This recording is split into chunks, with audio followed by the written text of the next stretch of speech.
Arizona now. I just wanted to be a voice for my patients. These COVID patients who I'm taking care of every day, who are literally overflowing our ICUs. Patients who I'm taking care of every day, who are literally overflowing our ICUs.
All right, everyone. I want to thank you all so much for hanging in there and joining us on this wonderful Thursday evening for some more D&D right here on Lionhead Gaming.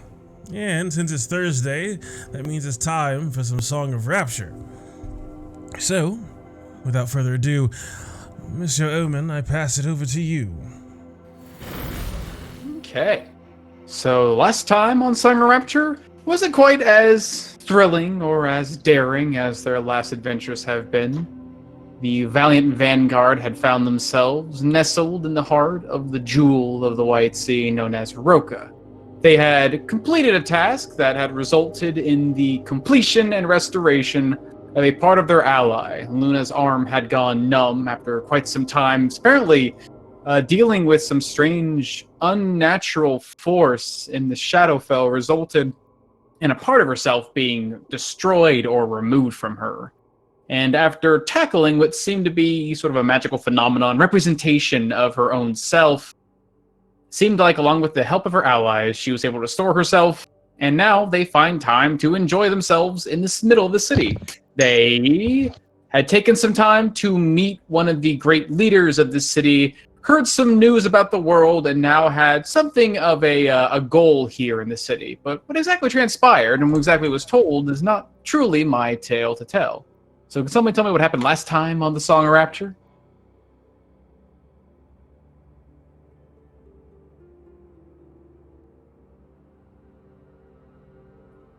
Previously on Song of Rapture, I'm gonna do this the best that I know how. All right. After fixing Luna's arm in one of these magical pools within the King's Gardens, the Valiant Vanguard was invited to a dinner with the King of Roka. There they were meeting several other people that were part of Roka at this wonderful dinner, being valuable guests. And towards... I got my timeline mixed up, but... At this dinner was basically held so that we could discuss what was happening as we were entering the new year. Hearth was going to be experiencing some changes, and there were a couple of events to be aware of moving forward. Some important highlights include the Eternal Oath. A council in the Elven lands of Illyria were to be meeting for an every 10-year council to discuss what to happen with the country.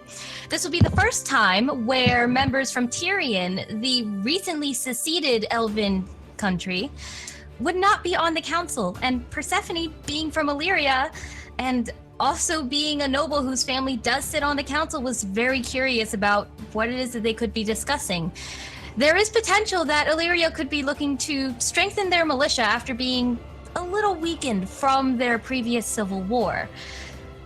She's not entirely sure how she feels about that yet.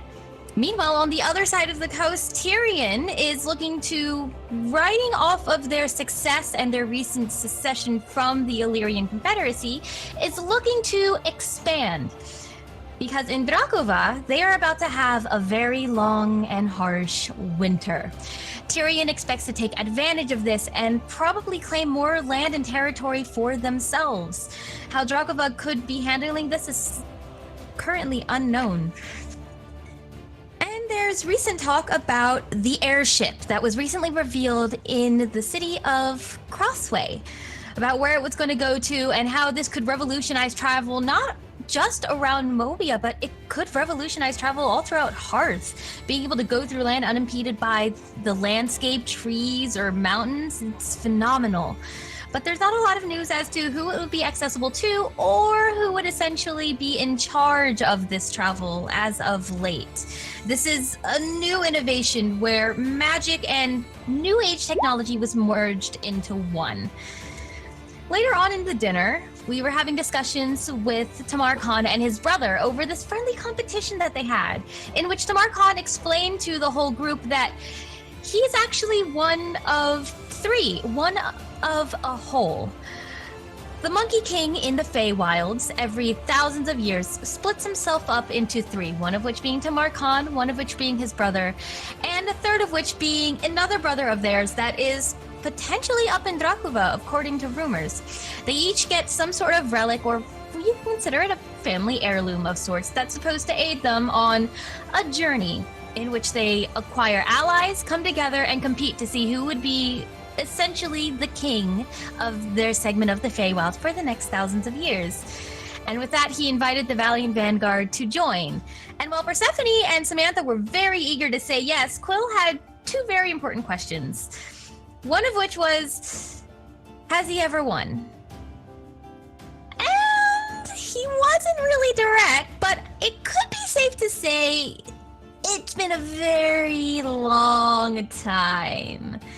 Nonetheless, the Valiant Vanguard seems to be very eager to help their new friend. And they dispersed shortly after that from the dinner. Some of them walked around town getting to learn about what Roka had to offer. And at the end of the night, Samantha was bringing the Valiant Vanguard back together for a talk. What it is that we plan to do in town, what it is that we were going to do next. And while we were discussing our plans for the next couple of days, Persephone looked over to Swift Hollow and wanted to know where her loyalties lied. Swift Hollow, being a worker and representative of the Blackburn Initiative, has been a sore spot for Persephone since she first joined the group. But Swift Hollow told her she works for Lady Blackburn, but she will serve her own interest, and essentially, she won't let business get in the way of the trust that she can build with her new friends. And Persephone, feeling that was enough, finally told Tamar Khan and Swift Hollow that she was a noble, information they hadn't known before, and how what's happening in Illyria could affect her personally and may require her to leave. But doesn't seem like she's going to leave alone. Her friends would be right with her. We rejoined the Valiant Vanguard in the city of Roka, a beautiful, glimmering desert town that functions almost on its own, separate from Mobian Kingdom. And we have a couple of days to enjoy it. So join us as we write another verse in the Song of Rapture. Very well done, Nell. Give yourself some DM inspiration. I have it already. Oh no, that means you have to roll a Oh, D100 no. and have to do some math. No. Some math. I got a 50. Oh. Ooh, okay. Right in the middle. One Low average, moment. you done. Oh, shoot, okay. Is it below average or is it above average? Is average above or below? If think it's it's saving throw, just- she's good. Nice. As indeed, the next few days in Roka will be the Valiant Vanguards to use on their own. However, the day truly is not over, as the rest of the Valiant Vanguard take to slumber. They enjoy themselves, a comfortable bed they find each of themselves in this great and glorious tower overlooking the White Sea. One member of the Valiant Vanguard is not yet asleep. She has instead found herself a moment, a comfortable moment, to lay out her ritualistic ungins and unguents and line her crystal with power and send her mind away to another world, or at least another world beyond comprehension, a simple wavering of the consciousness into the great space and finding within not a desert devoid of life with rolling hills of sand, instead a dense green forest with a very familiar sight. Standing before you is a large tree, almost probably 20, 30 feet in radius, just all the way around, with a massive door embedded in its side. It's a very familiar looking abode. You've been here a few times in your life, mostly in your childhood when you have ventured away from your home, I guess, town, and needed some guidance when you felt there was too many voices, too many eyes watching over you. You just needed someone to listen to you talk. There was one individual who would always talk to you. And now you find yourself sitting before the home of an old friend.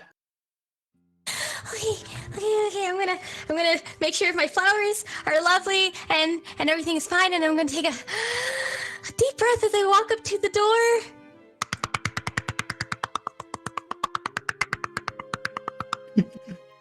This rapid knocking of knuckles against this massive, about 12-foot tall door. You can hear it shake and rumble beneath your knuckles, and almost seems to shake and reverberate even once you finish knocking. And there's just a couple moments of silence. And from within you can hear boom, boom, boom, as this massive shape comes stepping out from between these large roots that form something of a doorway, as standing over 8 feet in height, deep evergreen skin covering him from head to toe, at least parts of themselves that aren't hidden beneath what looks to be shawls of hide and moss, and this like snow winter hair that reaches up not from his bushy eyebrows and head, but down to his face, and a big, glorious-looking beard. A strong, intimidating, but from your experience, you know, quiet, soft, and gentle face of your good friend and teacher, Erisoff. Erisoff. As this old man bends over, blinking, trying to look you up and down. You can just see this quiet smile just begin to cut up his face. I jump up and give him a big hug. Quietly just catches onto you, hands, massive hands, enough to basically palm your head, just sort of like reach out, almost like a bear would as someone's jumping on top of them, waving in the air for a bit, and then just very casually and quietly puts them down to sort of cup you behind your back. It has been quite some time, little flower. I had wondered when you would find me in my dream. Come. Oh, I had just gotten tea put on. As he turns around, thudding his steps into the interior of this. Now, as you're walking in, almost like the light inside is blinding for a moment, and your memories begin to fold and shape the semblance of this place. You can see this beautiful little home, strangely cramped, at least maybe for a creature who lives here. He constantly keeps his shoulders hunched as he walks, his head just ducking beneath it looks like the next floor of this house, as he just barely lumbers inside to this nice, warm, and cozy abode. This golden light shining from it looks to be small vials, not closed but open, filled. It looks like a flowing stream of fireflies and lightning bugs. As everything inside's just about as you remember. It's been quite some time since you've been here, but it seems like none of it's changed.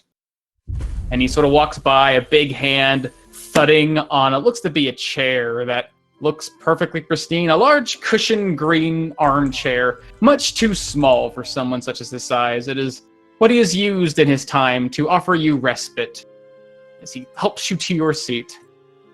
What kind of tea do you like? I want to say it was every spear thistle. Yeah. That is right. Spear thistle.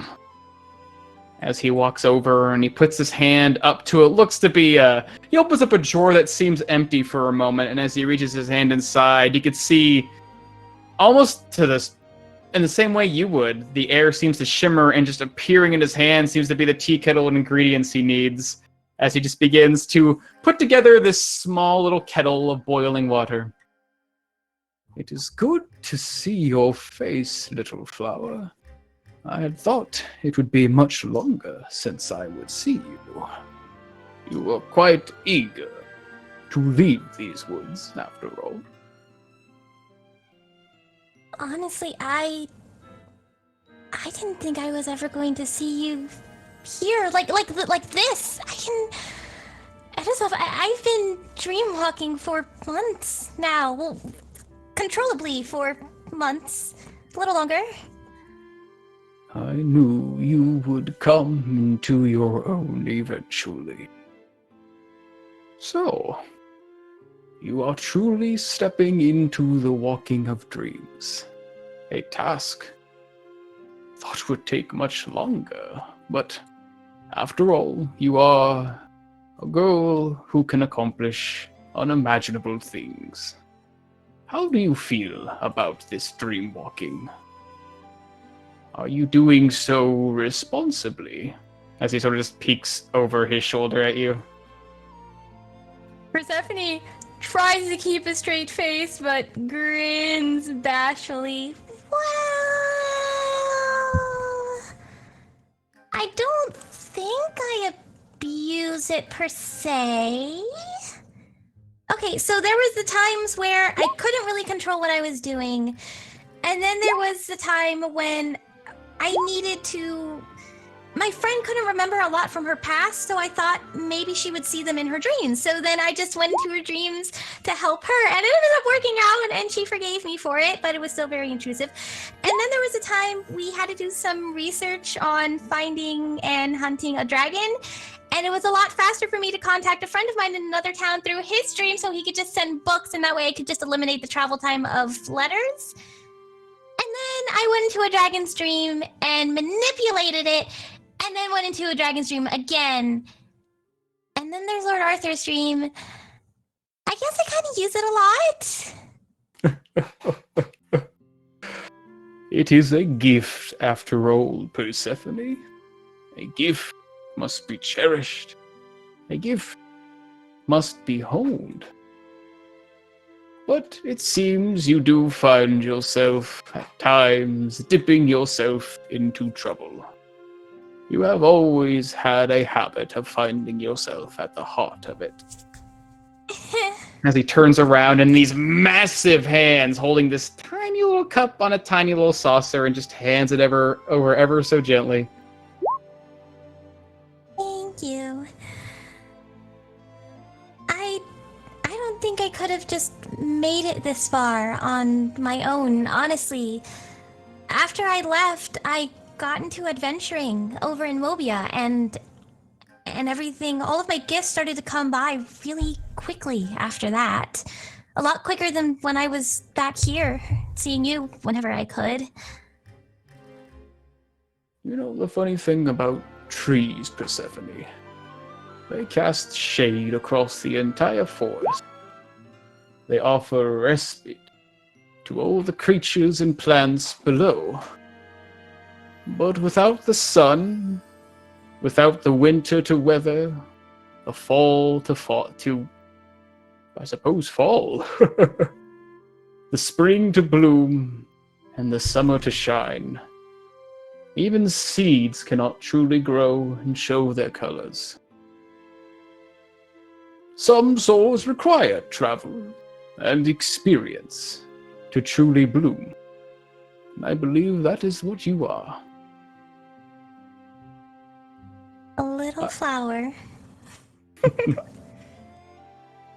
No! A seed! Weren't you listening? God damn it! There is something I do want to ask about my new gifts, though.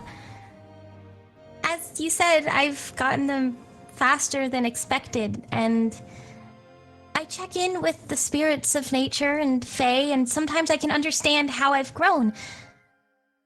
I'm sure the more I keep growing, the less I'm gonna know what I can do or what I should do, or after a certain point, even some of the largest trees, if they aren't guided, could crumble.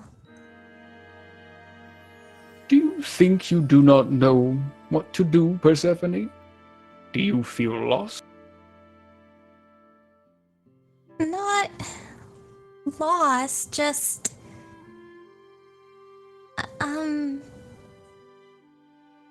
change is as exciting as it can be terrifying. The uncertainty, I'd like to think that I can handle what's about to come my way, but some reassurance is always nice. Are you not receiving such things from your friends? I have read your letters. It seems you have made quite an interesting group of acquaintances. Although it is hard to say the new bonds you would have formed from them after all you have gone through. From saving a tribe of poor, unfortunate goblins, to restoring life to not only a spirit of the Fae, a guardian of this forest, but even an island lost in winter. Are these individuals, do they not support you in your decisions? Do they not offer you that reassurance? Persephone takes just a moment to think about that, looking into her tea, and reflects over all of the adventures that she's had in the last year. Actually, they have. Samantha and Luna have been there the whole time. Boulder was very supportive when I finally told them who I used to be. And now Swift Hollow and Tamar Khan, they've only known me for a short time, but I feel like we're already starting to grow into be good friends. It sounds to me, the things you think you lack, you truly do hold. But I completely understand. At times, when the world is changing, when the things seem to be moving far beyond your reach and understanding, you need places and people to turn to. Things that stay where they are and stay how they are. After all, if the world was made of traveling and moving things, how would anyone find their way home? It would be chaos. But if you ever seek a tree that stays put, or an old man who can hardly get out of his chair in these days, you always have myself. There might be something that you can answer for me about dreams. Dreams are a wondrous thing. They are. So, one time when I was in the dream realm, I was walking across water, like a lake, at night. There were stars in the sky, and it was reflected in the water below. Except this red star that was in the water, but not above. And I couldn't shake this feeling that it was following me. And I kept hearing this, I want to say it's a voice, but it just sounded like a bunch of sounds. I couldn't really understand them. And ever since then, I can't shake this feeling that there is something watching me in the dream world. Is that weird? Is that normal? You are a dream walker, Persephone, as am I. But those who walk the path freely, and as liberally, as I would say, some have. It does not surprise an old man like me to think that others with similar talents may have noticed you. You may have an audience. But Oh god. such things are not to worry of. Do you have nightmares? Do you feel yourself haunted? Are you sleeping okay? No, I sleep fine. I sleep fine more recently. You know, if I don't get thrust into somebody else's nightmare. Yes, the first steps into dreamwalking, they are chaotic and frightening. But with that frighten, there comes a gift, where you see a nightmare, a wave of a hand, a call of the heart, can quell the pain and the fear that that individual may experience. Think not of the terrors you will find, Persephone. Think of the joy and the comfort you can bring. I do like the sound of that. Come, I've sat too long. Oh, the flowers need tending to. As he gets up and just immediately, step by step, walks out the door. And it's like once you do, the landscape outside has changed from where you've gone. And you can see this like long field of flowers. It's, you know this place, you've been here before. It's like 20, 30 minutes walking at least to get here. It is completely shifted in space as this old man is now just trudging through this field of what looks to be like beautiful violet and lavender flowers. He starts going through. You can see in his hands now just patches of it looks like this dark black earth he seems to be crushing and sort of sprinkling along into the grass. Something he's claimed before to help give life and vitality to the plants here. But I have wondered, Persephone. You ventured out into this world. I'd wondered when you would return, and what you would have to show and say for it. Who you would be on the other side. Where do you find yourself now, with a taste of the world? You have seen Mobia, and all the strange lives that humans live. Always in a hurry, no patience whatsoever. Do you plan to return? Or will you continue to adventure across this world. Will you see all the sights? What happens when you see all the sights? I do want to keep traveling. It's something Ral and I had always wanted to do, and now I'm here, I'm there. And Mobia's a big part of Hearth, but it's still not all of it. I want to see what Tyrion has become, and even Drakova. But I do want to come home. And I might, soon. The year's coming to an end, and the Eternal Oath would be meeting by the end of spring. I don't know if Father's going to be sitting on the council or if they're preparing for Ral to be there. And if Ral is going to be on the council, that's going to be much too soon. I heard a rumor when I was in Crossway that he could be getting married to somebody. So if he's getting married to somebody, then obviously it means that they're trying to move him for political reasons. But why would they want to move him so shortly? He's only like 25. We thought he was going to have to do it like decades from now. Like at least when we were in our 50s.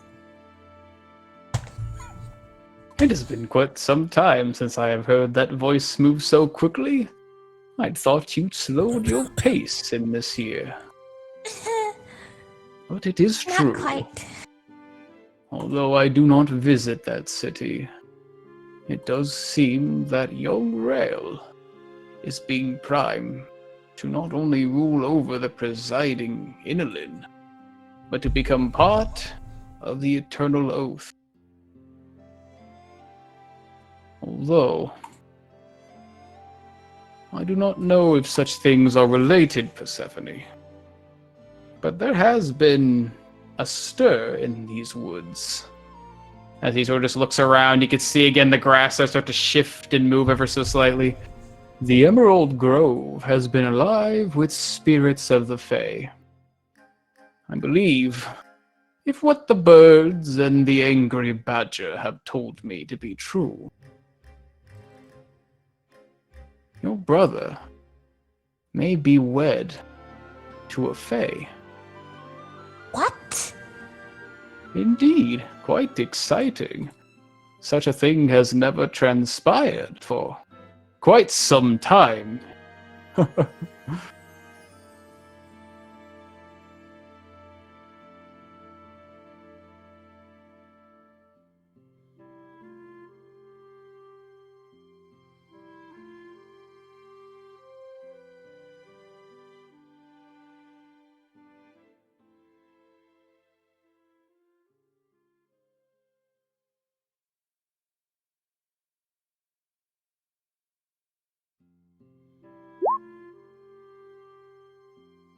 Can anyone hear anyone? I can't hear anyone. Give me a moment. Sound. Bear with me for just a second. We'll be right back.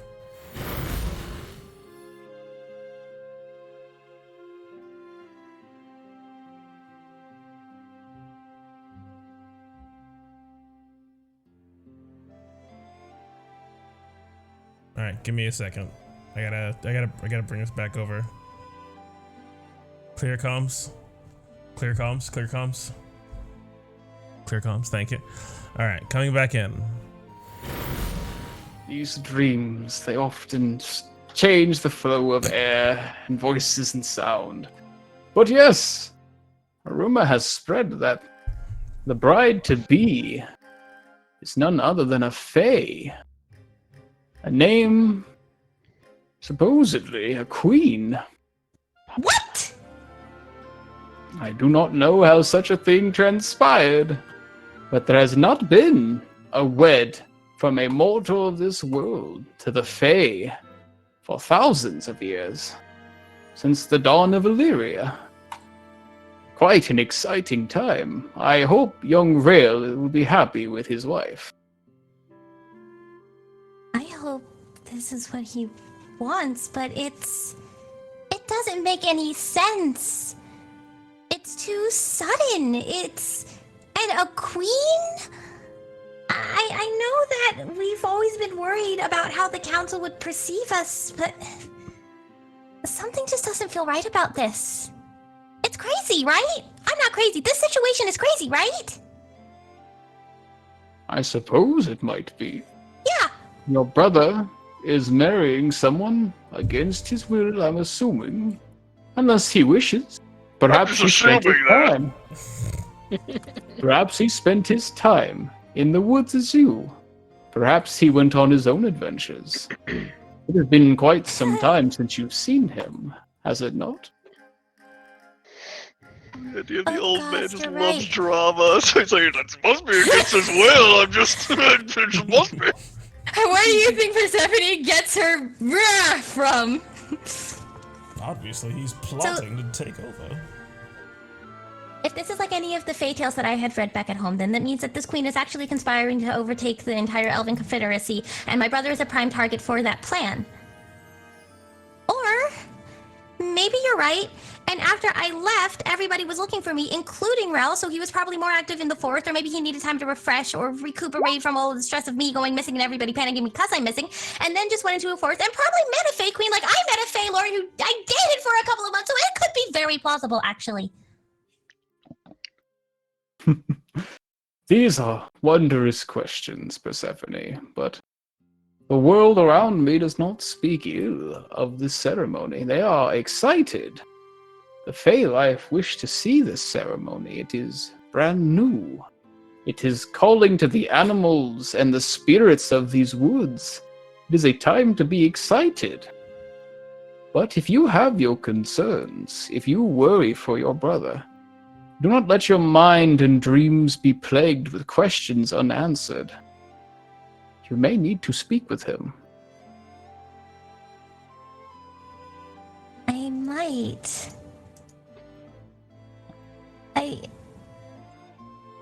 Do you know... I have to go back. Seeing him in a dream wouldn't be the same as face-to-face, but maybe a dream would be more comfortable for him. Oh, I see how it is. I'm good enough, but alright, no, that's fine. Don't want to meet me face to face? No,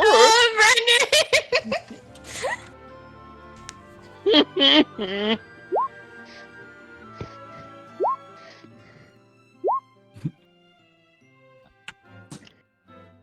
I'm sorry if I have upset you with such news. It's not you. Like I said, I heard the rumor a while ago, and I was already kind of stressing out about it. And with the Eternal Oath coming up, I think I need to make plans to come home. Well, I would love to see you in person once more. And I would love to introduce you to all of my new friends. I would love to meet them. Do they speak as quickly as you? Or perhaps your speech has No. slowed down from your time with them? No, Samantha speaks slowly. Luna speaks not quickly, but shortly. She says what she needs to, and then she's done. Swift Hollow and Quildor speak slowly, but also with purpose. And Demarcon can be energetic, but not quite as energetic as I am. I think you'd like them. I think I would too, Persephone. Now, I understand. This magic only lasts some time. So, I would not like to keep you from your slumber. I am certain in this world you are likely straining yourself to keep awake. But you are a very accomplished girl, Persephone. You have done wondrous things, and I could not be prouder of you. If you would, I'm going to sit in these flowers, and I'm going to make myself a wondrous beard of petals and crown of flowers. And I would love if you were to join. As he just sort of sits on the ground with this thud, as the flowers just part around him, and he just begins to pick them one by one. That sounds perfect. Persephone's gonna sit down and join him. Alright. As seems like the rest of this dream, once the magic has cast you out into his mind and recommuned with your old teacher, things begin to slowly blur and fade. You spend the remainder of your magic, though, basically just spending some quiet moments, small talk, just reconnecting with a very old friend, as eventually things begin to fade. You could see the tree line beginning to recede, beginning to dull, and just sort of quiet without much words of parting, just a soft smile. Always quiet as usual. Aerosoft begins to fade, and you find yourself back in the city of Roka in your room much later in the now dawning morning, as seems like you've been meditating for quite some time. I look down at the grown garden around me as like the dream prolonged, flowers just running up, like my whole body, just plucking some of them off and putting them back in my hair or along my arm.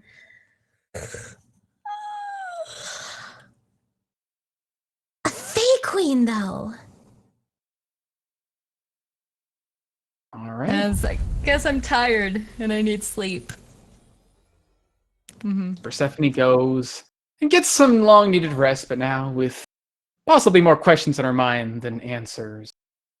We find the Valiant Vanguard rising later the next day in the city of Roka, with it seems to be a mission in mind. As what are you guys up to on your first true day in the city of Roka? Yeah, I definitely wake up early. And sort of go ahead and get myself sort of organized and together and instruct the wonderful legion of kobolds in my room to guard my stuff and to protect it, to protect their master's hoard, but that they aren't to resort to violence if someone like comes into the room and tries to clean. Just sort of covering my bases as best I can to keep them from murdering some poor, attendant or something. Okay, But just give them something to do. It does take some bases. A lot of questions asked, especially some of the. Seems like the small trapper really insistent on hurting or killing. What exactly that entails? With it looks like some devices he has sort of put together with it looks to be strips of cloth, and it looks like some pilfered silverware. But after it becomes clear, just keep people from taking your things. The kobolds do their best to sort of salute, more in a draconic bark than anything else. Something it seems they're quite used to. And they stay behind in the room, gathering up your things into a great pile on the bed, as a hoard as it might be, and starting the patrols. Yeah, I leave them with my, remember a really nice book bag that I went and bought that one Yep, time? I remember that book bag. Yeah, my trinkets bag. I leave them with that. I'm taking my bag of holding with me, obviously, my gigantic, slippy, 10-foot sized sack, I guess. I don't even know how big that thing Big, is. slippy burlap sack. Ugh. Oh, it's so much worse now. Oh, God. Giant slippy bag. I imagine Just it's like, I hunch your imagine way when it says that through. it's slippy and hard to get a hold of, I imagine it's like that fucking toy that like is like gel, and if you squeeze Filled it, it pops gel, out of your yeah. hand, and then you have to keep catching it. That's what I imagine. Cannon. Is that sort of... Is Chompy also gigantic? No. He's wide enough to fit a person inside of, but no. You don't have giant murder bags. What phrasing? What phrasing? Wide enough to fit a person inside of? Yeah, so I'll take Slippy and Chompy. Now I've named my other bag. God damn it. Slippy and Chompy, alright. We all. Slippy and Chompy going on adventures. Slippy and Chompy saving the day. I'll use a little, my final bit is I'll use a little disguise self to sort of change my, my outfit to be something that sort of fits the overall environment and looks, nice, something of aristocratic quality, but obviously illusory magic. And then wait for the rest of the gang. Sure. Unless there's anything else you guys want to do before everyone gets up and starts meeting up, as it does. I think I recall did seem like Samantha wanted you guys to go do something together the first day. Yeah, it's not like we were gonna go scoop out the town.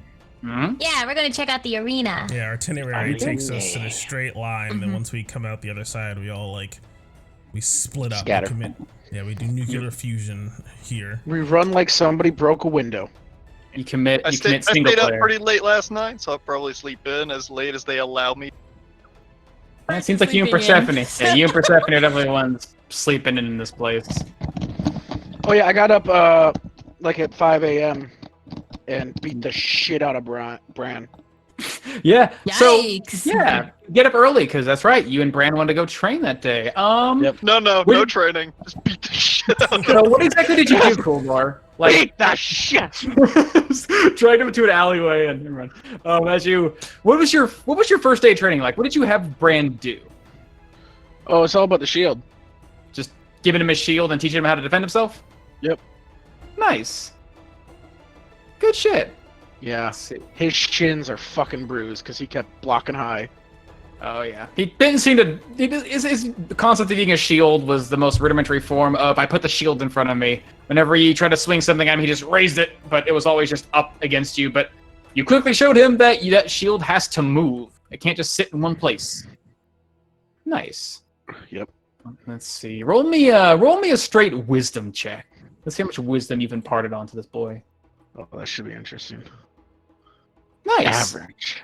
Decent amount of wisdom. He seems pretty at first, not quite up to the task, but after striking him a few times, getting a few good blows in, you can see him gritting his teeth, hear like a low grumble from his chest, and suddenly he has this new vitality, this like endurance that pops up after having weathered a couple blows, and seems to stand up quite well against your attacks.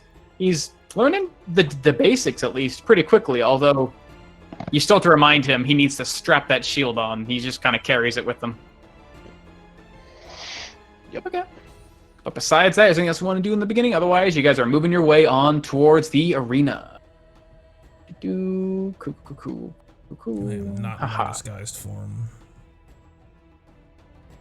Going not in your disguise. Gotcha. Okay, where you at? Okay. But Yep, you're so full on snaky? Yep. Nice. okay. As you guys would make your way towards the actual arena, it seems like there's two, or at least a handful, two sides to really enter from. Besides heading up to the ziggurat, there is the southern side close to the actual brickyards, and there's a northern side close to the actual artisans district. And there is one more entrance. If you guys came straight from over here, you could take the Golden Tower walkway. It takes you right open to the arena itself, and a walkway that takes you towards the stands. Normally a place for some of the nobility here to go find a seat immediately without having to go with the rest of the rabble-rousing crowd. But either way, you guys would find yourselves walking away from this, what most of you have now experienced to be like this great and grand and glorious circle within the city, and now find yourself closer and out towards the bit less grandeur. The walls still glimmer with what look to be gold, but it's all the strange bronze-colored sandstone with tinges of it looks to be metal inside. And as you get here to the arena, you can see the large seats going as high as it looks to be almost 80 feet from the ground, considerably high for some arena seats in this time. But all of them painted in glorious colors, similar to this resplendent display going up the side of the ziggurat. And yeah, walking around, it looks like some concessions beneath the actual stands themselves, walkways, people selling tickets, people placing bets for fights to come. As you guys do enter and walk around the arena, you would see that at the center there are a number of what look to be soldiers doing their training here. Those men with spears and swords and shields striking against each other, some of them just simply swinging at the air. Seems like a pretty decent place for some of the militia to get their daily training done. As you guys would eventually find yourself leading to what looks like to be a podium of sorts where individuals have begun to gather and talk. It looks like there's sort of a crowd building. There's murmurs within this crowd about the upcoming New Year festival that maybe someone might take part in one of the trials that they have established. Otherwise, they're just looking forward to the fights throughout the day. As you would see, sort of heralding this this podium where it seems like people are coming and possibly buying. It looks to be admission tickets. Some of them just seem to be having casual conversation with a considerably loud individual, bronze skin, long flowing chestnut hair tied behind his head in a ponytail, sharp pointed knife-like ears, giving away his elven heritage, but the beard on his face and the glimmer in his eye would tell you that's a half-elf right there. Got a bit too much charm to him to simply be a normal elf. As he is friendly, approachable, and as he sees you guys approach, it would be you, Quildor, and Samantha in particular. This man's eyes light up. He casts his hands aside and shouts out as loud as he can, "Dragon Slayers! Finally in the flesh, so good to see you. Come to the front of the line. Come to the front of the line. Oh, I've always wanted to talk to you, and you. I had heard it was the Sand Whisperer himself who had claimed the title. Congratulations, Quildor. You must introduce me to your friends here. Don't worry, I'll do it myself. Vin Katali, so good to see you. As he gives you like a deft bow, throwing his hand far behind himself, letting his hair just fly through the air.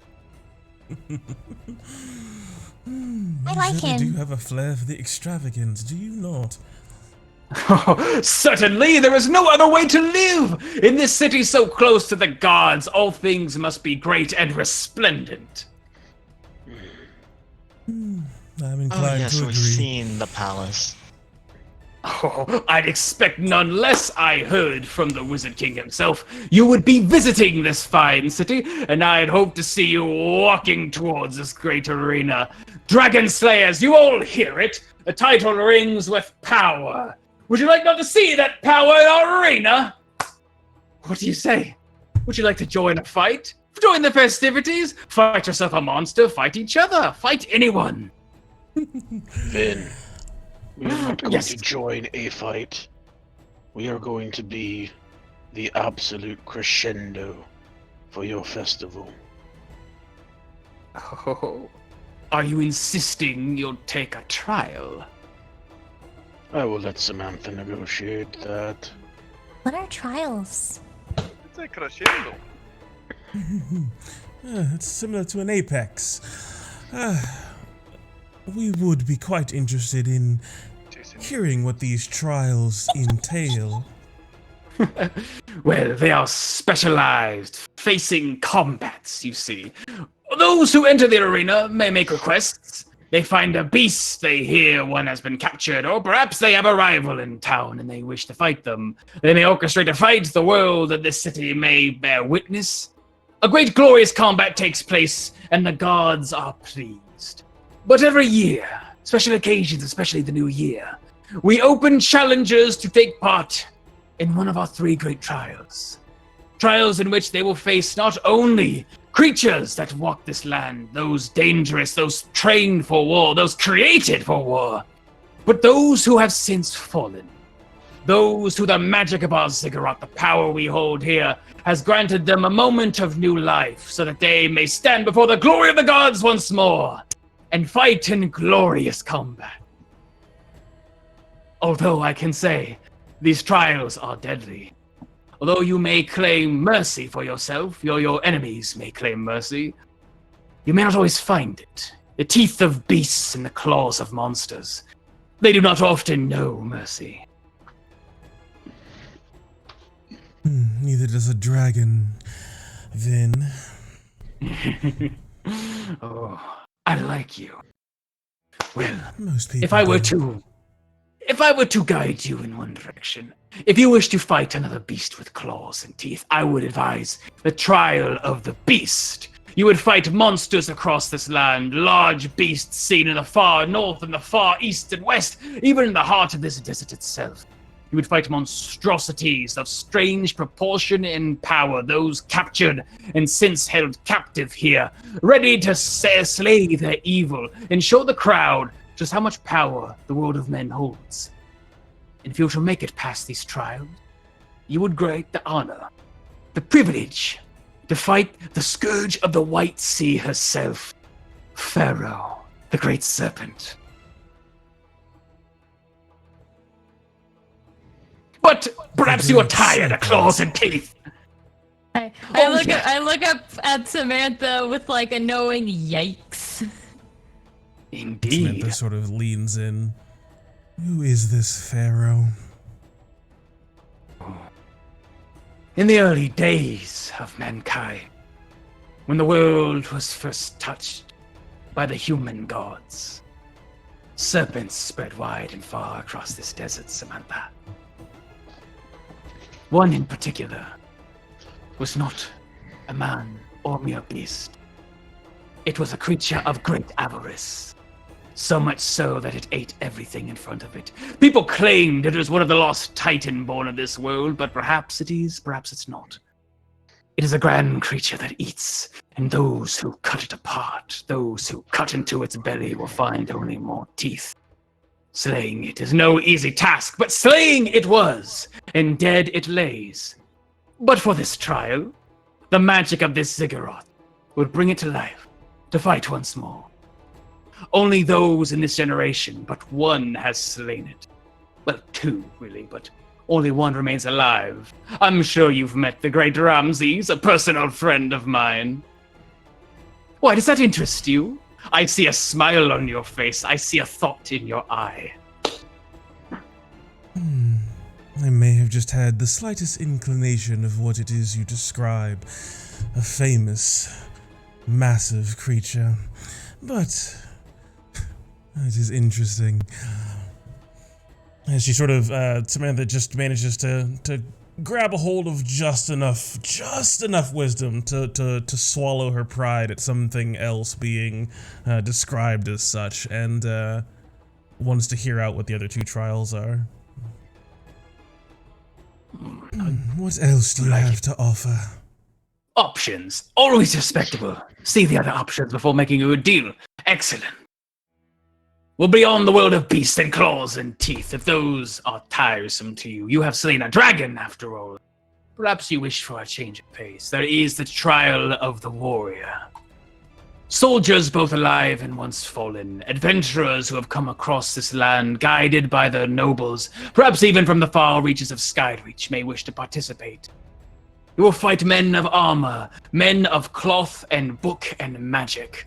All of this culminating to a final confrontation with the current champion of our arena, the champion of the gods himself, Ramses. No easy task, I assure you. Though he boasts great power, I assure you, boasts they are not. They are truths. I've seen the man cleave clean through bears and elephants with his axe in but a single carving swing.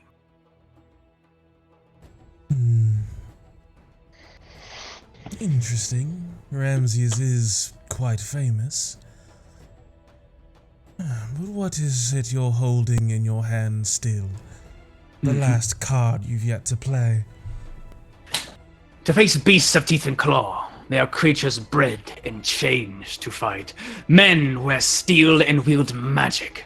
They take the properties of the world around them and forge them into their weapons to strike down their enemies. But the trial of the forge might be by far the most dangerous and challenging of them all.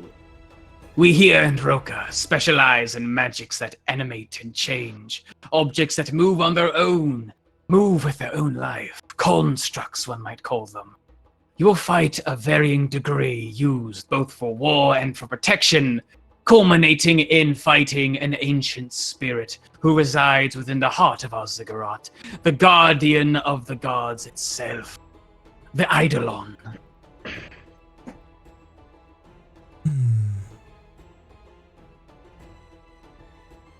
Before a decision is made, you said a construct. Do you know of any such construct that may have been stolen? Stolen away? I have heard tales. The Eidolon is a great and powerful thing that resides within our ziggurat. A statue carved in the earliest days of man. And in times, yes, pieces of it have been broken. Some have even tried to make away with its crown and its head. But the spirit that animates it resides. I do not know if one has been stolen. I have not lived for such time. And usually, whenever the Eidolon sees battle, as rare as it ever is, its body is repaired.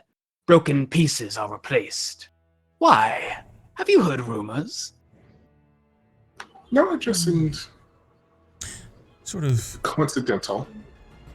Like as two of Samantha's snakes sort of look at each other, then look at Luna, and then sort of look back at each other as she sort of puts it together.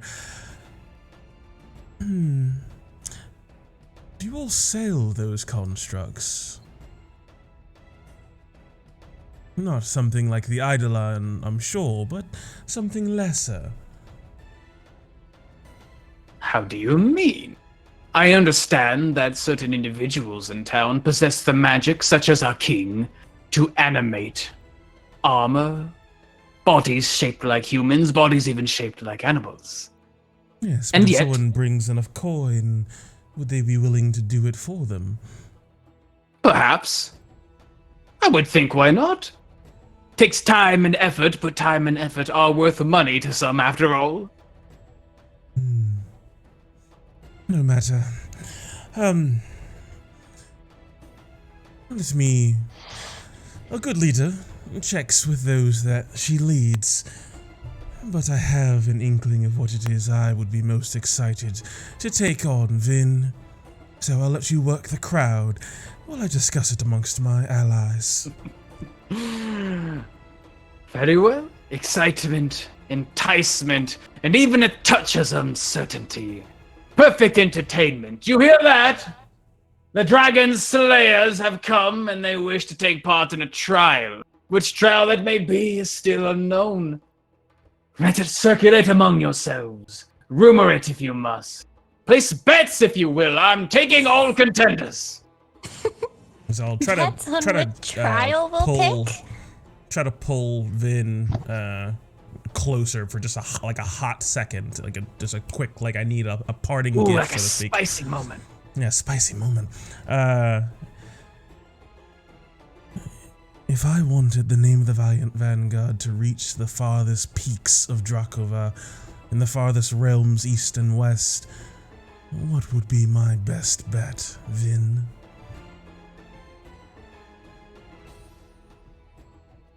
If you wish for fame, there are creatures.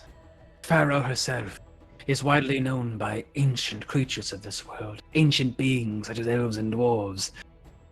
Eidolons, also ancient. Those who know of magic may have read of their properties. Those in high towers such as wizards and those incantation-boring creatures may respect such individuals. But in this world of man, it is man who grants honor and fame. A champion of the gods. A champion of the divine. Defeat him. Defeat the standing, living soldier of this city. That will grant you honor. That will grant you great fame. To claim his very title.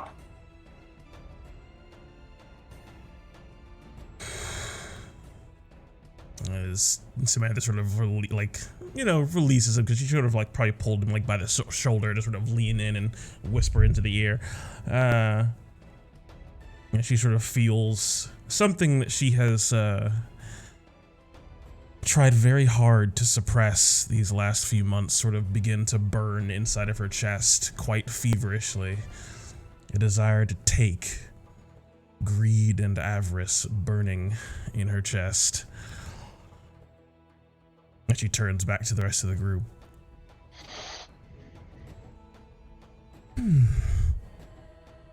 So 3 trials have been offered. I cannot decide unanimously, but I know where my heart lies.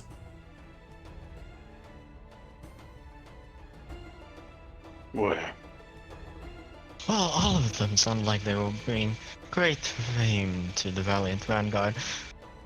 It sounded like the only one that I'm not sure of is the one where we'd have to fight Ramses. I mean, He has fought before. unless...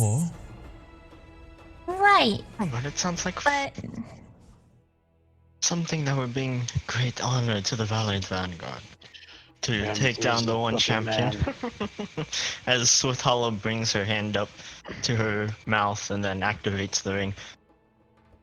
I was not trained for restraint. I'd rather not do the trial of man if they ask for mercy.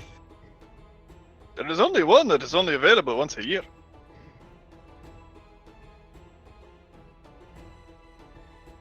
Should we not take the one that is most rare? The Great Worm. He said only once a year they have the magic to bring it back to life, yeah? During these The great festivals. snake. Make no assumptions. You cheater. Is it right? The serpent. The serpent, exactly. We not do that one. It seems like you can challenge the champion or the constructs anytime you wish. Maybe not anytime, but does not seem to be such special of an occasion.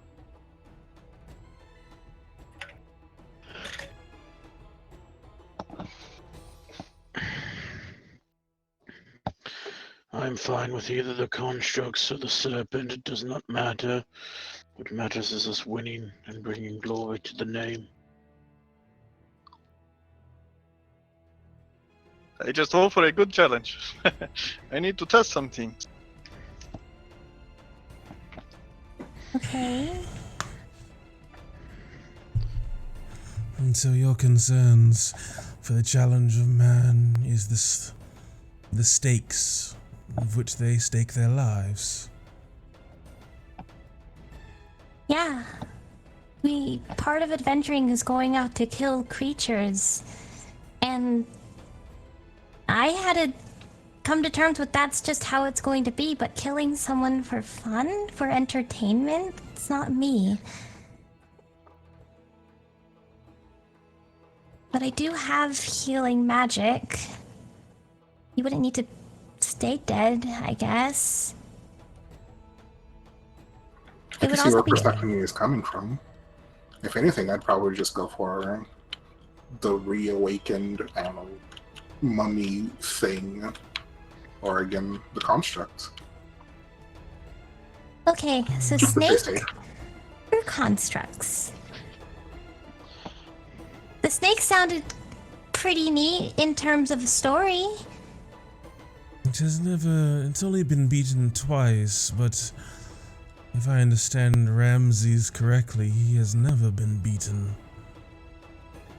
Seems like he has died many times. That's what he said. Indeed. Been brought back to life. Why Ramses is... would he be the greatest source of prestige? Maybe because he's still alive even after he's died a couple times? Indeed. So we would just add to that reputation, but we still would presumably have beaten him. But also, it just sounds like this construct is like the strongest thing that they can throw at us, from my understanding. If the construct is anything like... I go to my ring. If the construct is like the hunk, then probably.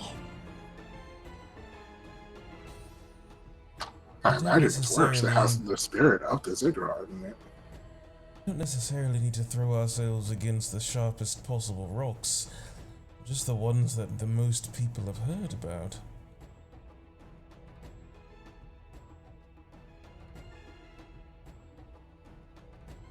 I say if there is a spectacle to behold, be part of the spectacle. To be completely All three fair to already the sound like nation, the spectacle. fame is a truly, what is the right word? Nebulous prospect, I suppose. It is something that comes and goes. And I do not want you to be fighting half-hearted, Persephone, lest a choice cost one of us our lives.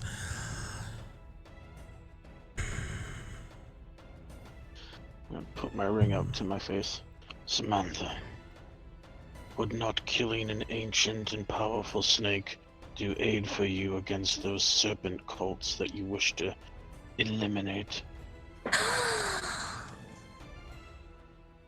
Or is it a snake thing?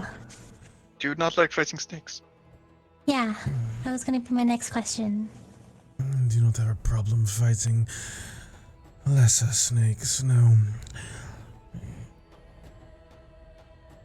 Bringing So are your you own admitting finger that up this to her snake mouth. is mightier than you? No, never. But I do not wish to eliminate those in the sands. They are simply misguided. Luna takes off a gold coin and flips it in the air. Heads. Snake. That's my vote.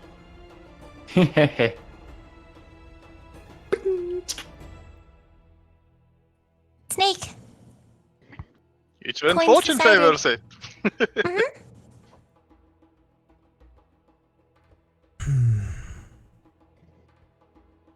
Are you okay with that, Samantha? My journey You're thinking. is going to be lot. long. Can you not hear me? I can. I said you're thinking a lot. I am thinking a lot. That is what I need to do. My journey will be long and arduous. Worst comes to worst, Ramses has not fallen permanently. Perhaps the day will come where I can challenge him on my own. I can take his title whenever I want. But for Not now- exactly.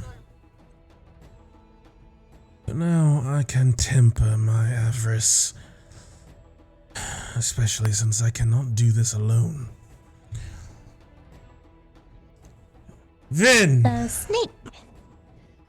Yeah, one moment. Yes! Oh, yes, Dragon Slayers! Have you come to a decision yet? All three at the same time!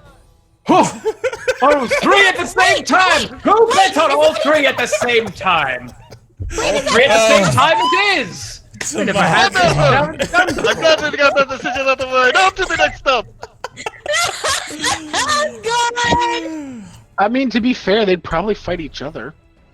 Yeah, we go battle royale strap. We We just find a do good invisible. camp spot. We wait for the ring Yeah. to close, and we avoid fights until they get knocked down, and then there you go. We mop up at the end.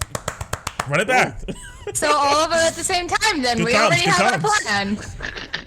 Oh my god.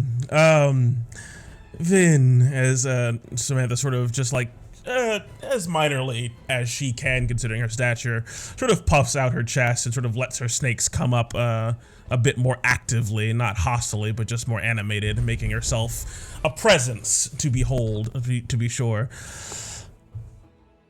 You have spoken of the mightiest snake in the White Sea, but you only just met me, Vin.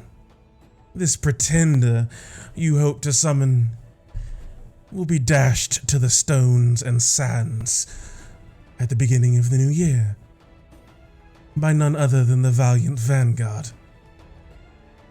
You do not want to miss it, people. It will be a sight to behold. You hear that, everyone? A sight to behold. The valiant Vanguard will be facing down the trial of beasts. And if they survive long enough against the trial of teeth and claws that tear at them through every step, they will stand before Pharaoh herself, the scourge of the White Sea reborn. Wonderful. I shall go over the rules with you so you do not feel blindsided when you step into the arena, although that would make for quite an exciting match. There will be 3 trials of combat. Between each there shall be an allotted 30 minutes to patch your wounds and allow whatever festering diseases or poisons within you to hopefully be quenched if you have the potential and tools to do such. But in the final match, the 3rd, you will face the Great Serpent herself. But I will show you, as I warned before, these beasts do not know mercy. If you find yourself cornered by teeth and claws, they may very well take your life. But death in this arena is but a parting gift. If you are deemed worthy in your fight, perhaps the Wizard King may smile down upon you and the gods may offer you mercy. You might find a second chance at life. Depending how you fare, of course. Not all those are lucky enough to accept such a thing. What, you don't want to just kill an important player in the middle of a side adventure? Come on, Owen. Where's your sense of adventure? Jesus. What are the No risk, no reward. I'm sorry, Sand Whisperer. You were sand whispering. What are the odds you are giving us? The odds. I don't know, everyone. Dragon Slayers versus a great serpent and all the creatures beneath her. Hard to say, you have a great title to you. But the only man in this generation, the only man who remains alive, not one of the 3 kings who has brought an end to the great pharaoh, is Ramses himself. One man who in his own challenge would stand before you all alone. I would say the odds against you, possibly 1 to 5.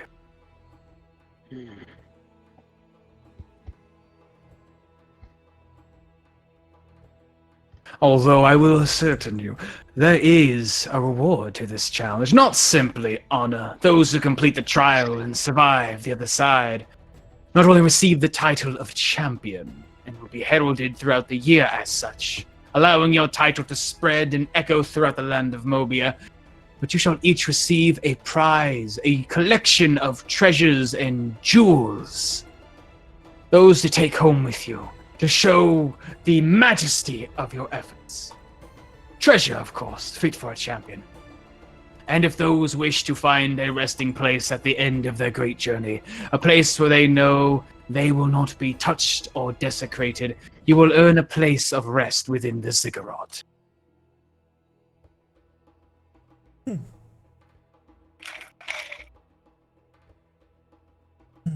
You thinking on betting on our own success, Quildor? Am I not mistaken in that? Even though we've amassed such wealth, there are still things that would take money and resources to make oneself better. You are quite right, my friend. Quite right indeed. Hey, God. What do I know is kind of the champion's reward?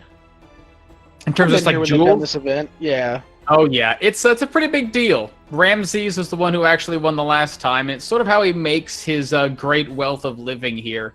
They get you a collection of like precious metals and mostly just jewels and whatnot, cut from some of the traders here, from people you know. From the actual Wizard King's own supply of treasures, probably about, for each contestant, close to somewhere of about 10,000 GP. Sounds good. So if we have a fractional odd of like, what, 5 to 1, you said? Or is it 1 to 5? You have to bet 5 gold to get 1 gold. Yeah, 5 to That'd 1 be a in our 1 to 5. favor or against us? It's against you guys. You guys are fighting one of the biggest, toughest things. Yeah, And we're fighting things before that, too. Mm-hmm. With 5... Yeah, so 5 to 1 odds, if you put in like 5,000 gold in 1, you would get 30,000 gold, right? My math holds up. Yep. You get your money back, and you get your winning. Yep. I mean, I'd be foolish not to. So what is it? If I bet 1 gold, I get 5, or is it I bet 5 gold and get 1? Well, get my You get 5 one. back. You bet 1 gold and win. You get 6 gold. You get your gold back, and you get 5.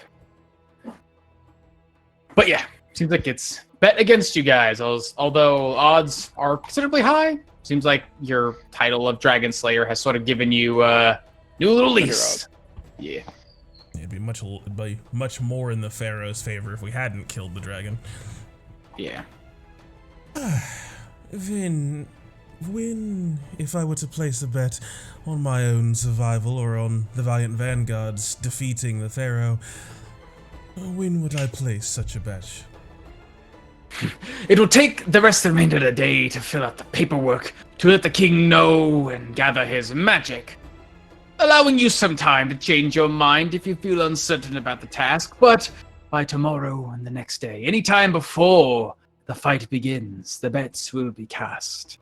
Find a moment to visit here if you wish to put some money on yourself, I assume. If you're dead, you cannot take it with you. Most of the time. Oh. Well, it is Very well. Pleasure, Vin. I know you have much work to do, I'm sure. As you can see now, after this talk has sort of been gathering a crowd, some of them saying who you guys are, what you're talking about. Yeah, you can already see people lining up trying to set bets as Vin is sort of like pushing them away. No, not yet. We have to set up the fight. As people seem to be excited to throw money at this thing. All right. So for betting on ourselves, maybe we should all contribute a little bit? I'm going to contribute. Agreed. Anyone? We'll hash We do it not out have after we a lot fill out of the money paperwork. left, though. I have a fair amount left. I still have a good amount that I've had on me. That's why I had to put my bag in Luna's, because it was so heavy. I did not know you were so laden with riches before we even hunted the dragon. You adventure long enough, it just kind of accumulates, assuming you don't spend it. I don't really spend mine. Well, I like it. Okay. And it seems like you guys, unless there's anything else you want to do in the, gladiatorial stadium, seems like some of you guys are beginning to scatter away. Seems like some of you have plans to go venture off towards the Elven Market. Seems like Tamar Khan wants to do possibly some scouting on his own, maybe some walking around.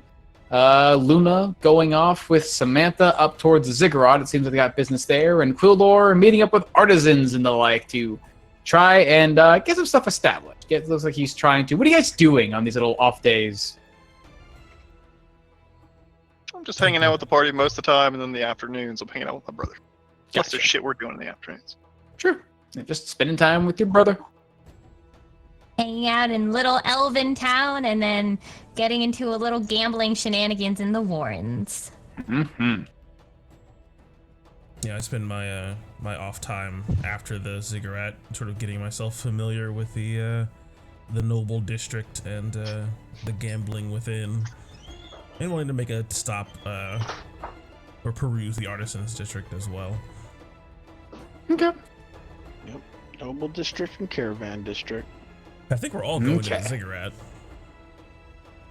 Yeah. Yeah, we're all stopping through the ziggurat and then we're splitting off. Yeah, 'cause that's part of the Yeah. line. Sure.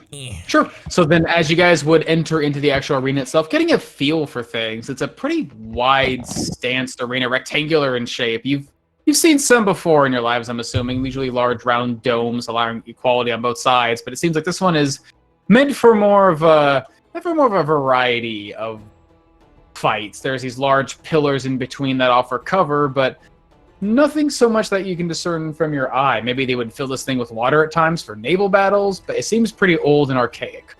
But within the actual arena itself, offered itself up as a set of steps on the far eastern side. Looks to be a rise up a number of great mighty steeps, each one taking you up what looks to be a beautiful golden granite stone.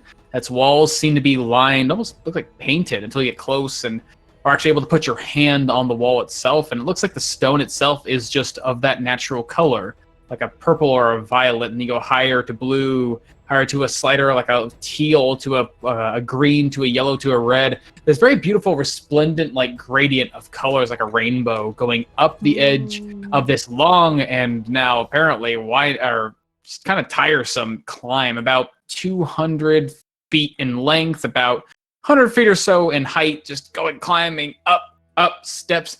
A bit exhausting for some of you until you get to the very height, in which you can start seeing a number of individuals sort of walking around tending to what looks to be reliquaries and the like.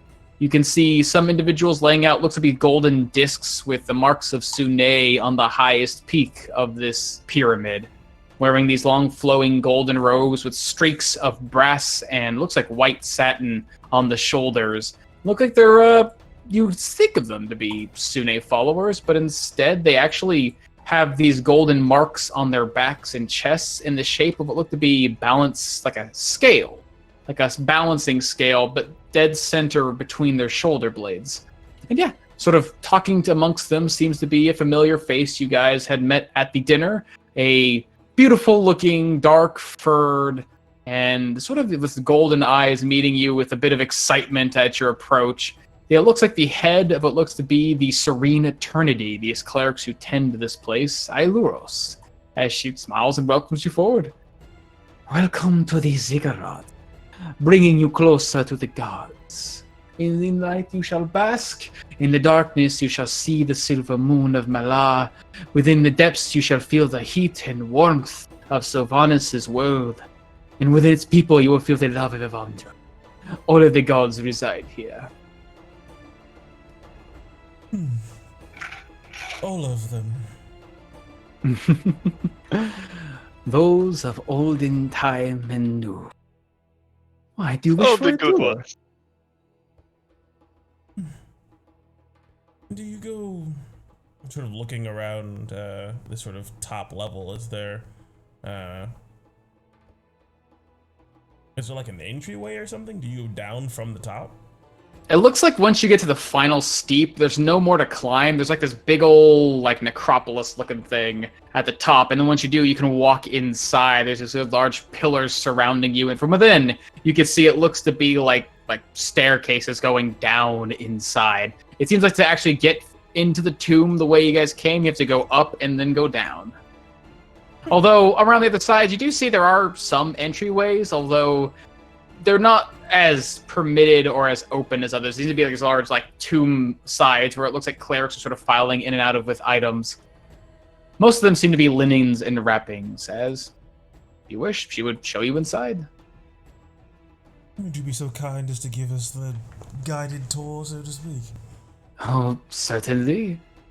As she will lead you down towards one of these staircases, and immediately as you do, you're hit with this sort of wave of hot air. Not quite as bad as when you entered into an actual active volcano, but enough to where you realize there is not a whole lot of air circulation in this solid stone tomb, as you guys would be led down into the actual heart of the ziggurat. Walking past many layers, you can see it like it's almost like the staircase doesn't go directly straight down. It seems to go down about 20 feet or so before zigging and zagging and zigging and zagging all around the edge, sort of taking you along like a tour of what looks to be multiple chapels and temples inside.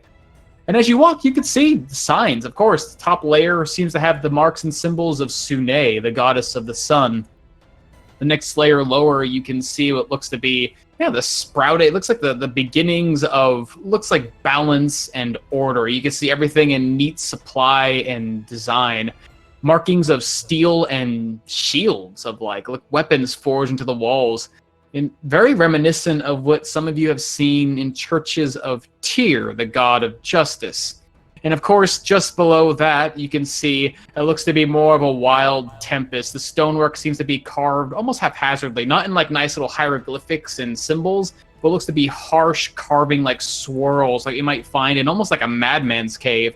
But they all culminate, they all move together. Inside, things are sort of discordantly placed, but there is sort of a beauty and a raw power. At the center of this place, you see a great flame burning inside that seems to provide heat and sustenance. It seems like inside there's also places where plant life's starting to grow, sprouting here or there.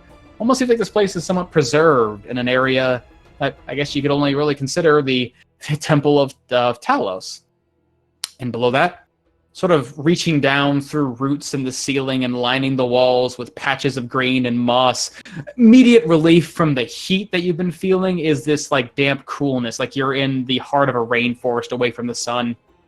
But the stonework seems to be contained with all these patches of what looks to be molds and algae, but also grass and dirt, and looks like the beginnings of trees, but they don't grow any further than the ceiling before spreading toward the top.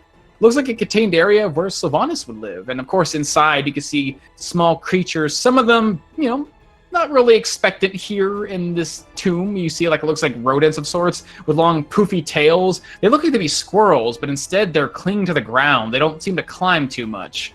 Others, it looks like almost like birds taking flight. They'll sort of scatter through one of the small entryways in the side of this area before flying out and coming back in. Below that, you can see another large, even larger, opening. A place inside where it looks like there aren't truly any true discernible markings, just, writings on the wall, symbols carved into the floor. You don't really see much until Iluros may walk by and sort of motion over, just for a discerning eye, to one of the stones, and you look closely and you can see that the lining between them has, it looks to be rough writing in them. Tiles that you can touch with your hands seem to turn on face, almost like they're on a pivot, and you can see the markings of it looks to be hungering wolves and looks like striped cats. It looks like all sorts of animals and strange symbols of beasts that seem to be hidden and scattered throughout this room. And it seems like even this room spreads itself out further into different catacombs and chambers. It looks empty at first glance, but after taking some time to observe, you'd realize this is a temple of Malar, the god of beasts and secrets. And for beyond that, you have, it looks like larger, but I guess smaller in height chambers. Those a bit closer to you guys rather than the open rooftops you have above you.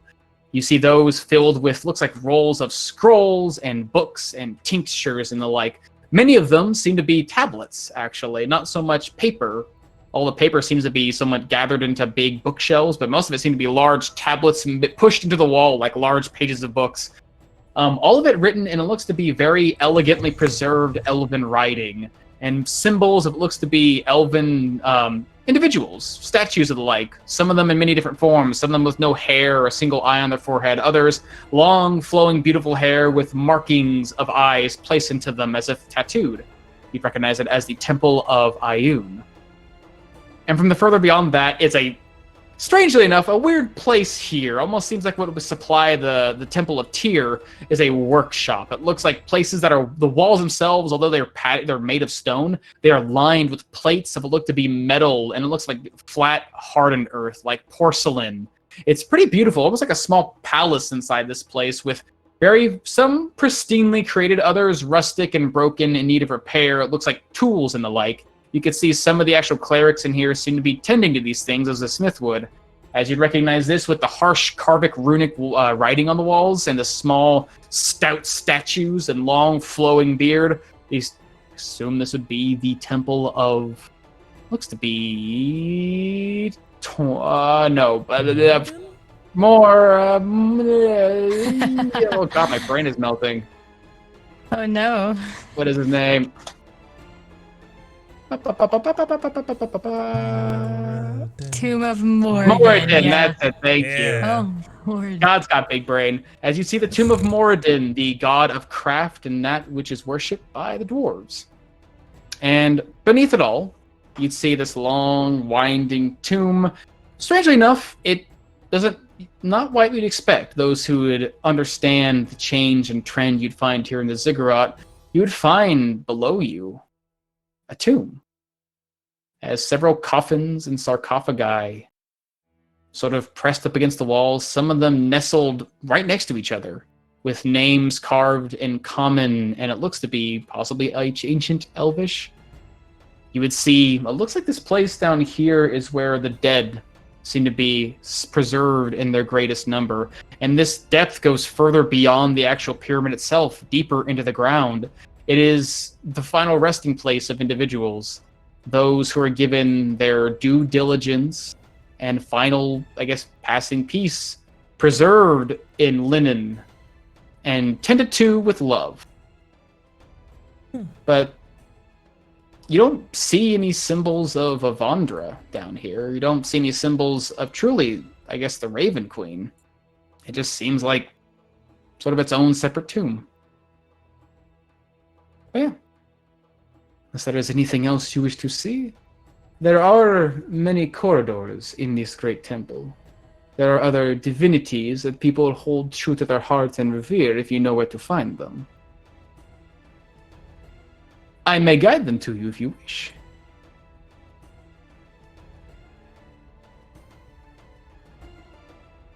Do you have something connected to someone by the name of Maglubliet? I've never heard of such a thing. Such a foolish name indeed. Maglubiet? I thought not. Such a strange name for a god. It is, isn't it? It seemed like Malar had a host of secret chambers and the like.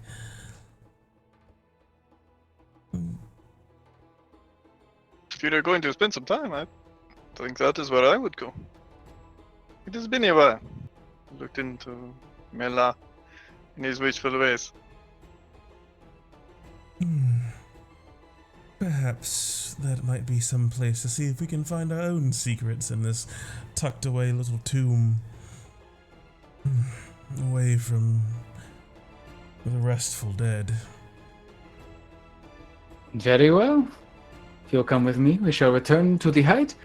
See what secrets you may find here. You may be surprised all that the God of Secrets hides.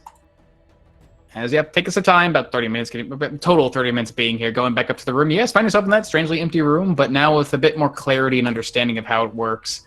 She guides you around, like letting her hands run along some of the walls. You see like her hand push against one tile that seems to click, and you can see what looks to be a doorway before you that almost leads to like a small chamber. Suddenly inside, one of the walls would shift and slide ever so quietly, as if it weren't even hidden on mechanics, and leading you to other chambers. So secretive.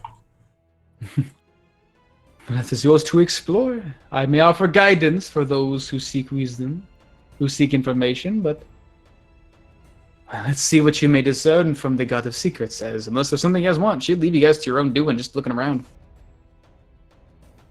I'm just checking the walls. I'm basically taking a quick pace and not being real elegant about it, but sort of rotating walls, trying to look for pictures of beasts. You know, Samantha, I have to admit I did not know much about the guns, some phantom stories and such, but I hear that Malone was actually the god of beasts. It's, I don't know. A bit of a connection, I suppose. I lived a long time as such a thing. As I'm going through the walls and I'm trying to find pictures of beasts and seeing if I can find any monkey. You would actually, after, strangely enough, Tamarcon, after just sort of fiddling with them, just sort of letting your hands run and rest, there might be some point you'd stop to talk to Samantha as your hand turns and you just happen to look, and in that hand, sort of fitting into this nice square, tail like curled and rotated up over its head, almost like a scorpion stinger, is this kind of shriveled looking monkey as one of the tiles. Ah, look at this.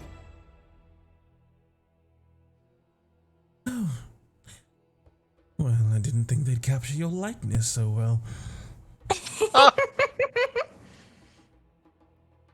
People always say that monkeys are more mysterious than most, as if we are plotting things. Maybe it is true. I do not know. Well, in these of my time, I certainly was. But what drew you here, Samantha? What does it have to do for the reason that you hide your phone?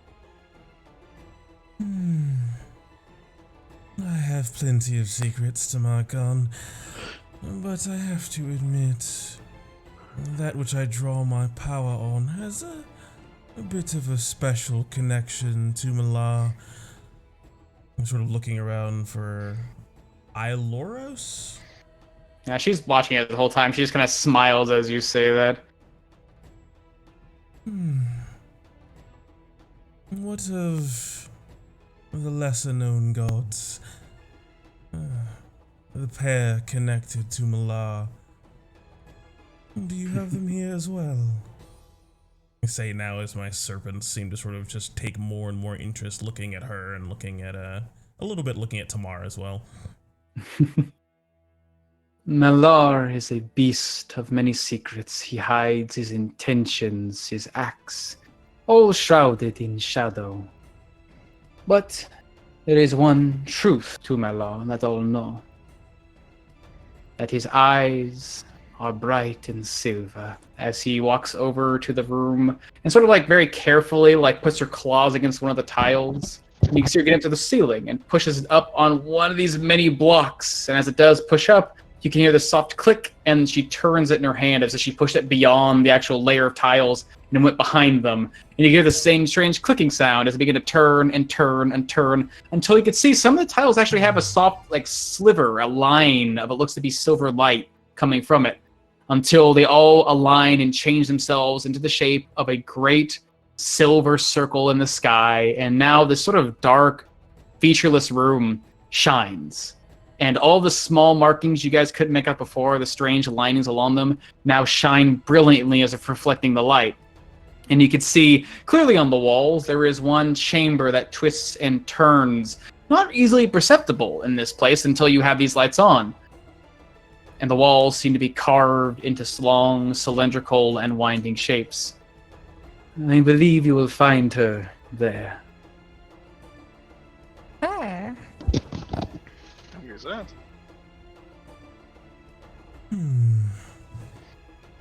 following up after the path, seemingly with great interest.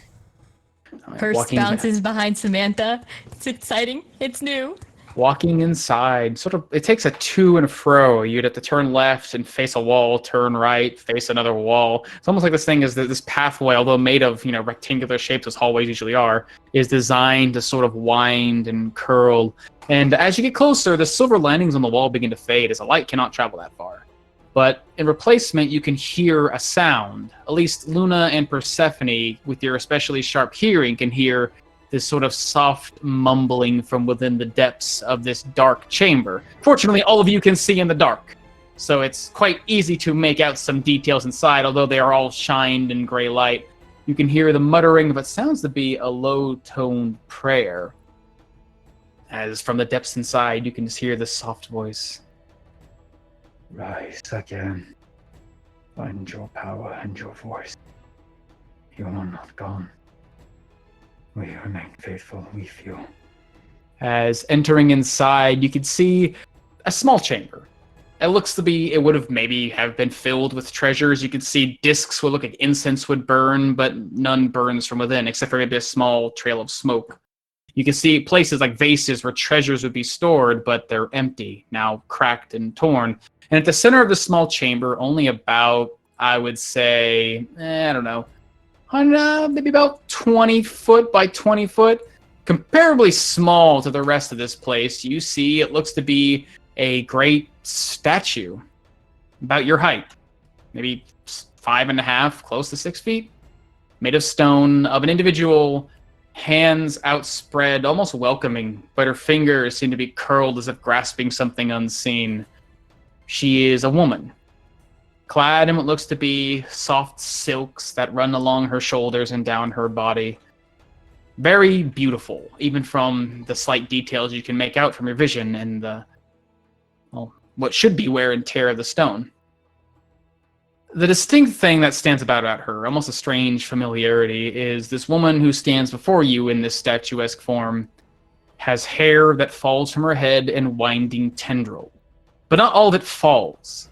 Some of it rides, some of it stands on end, as you walk into a chamber with a statue of what looks to be a Yuan-Ti, or something like it, with long streaks of serpents for hair, and surrounding her, the walls themselves seem to be carved with shapes of, it looks like, individuals in this weird hybrid of emotions. Some of them holding up their hands almost like in praise, but others their hands closer to their face, closer to their eyes, as if in fear or cowardice. It's hard to tell which at some points, but the ring directly closest to her, where all the symbols seem to come closer to the statue, the people who would have their hands over their face are now leaning closer to the ground until those hands press against the earth and they're on their knees.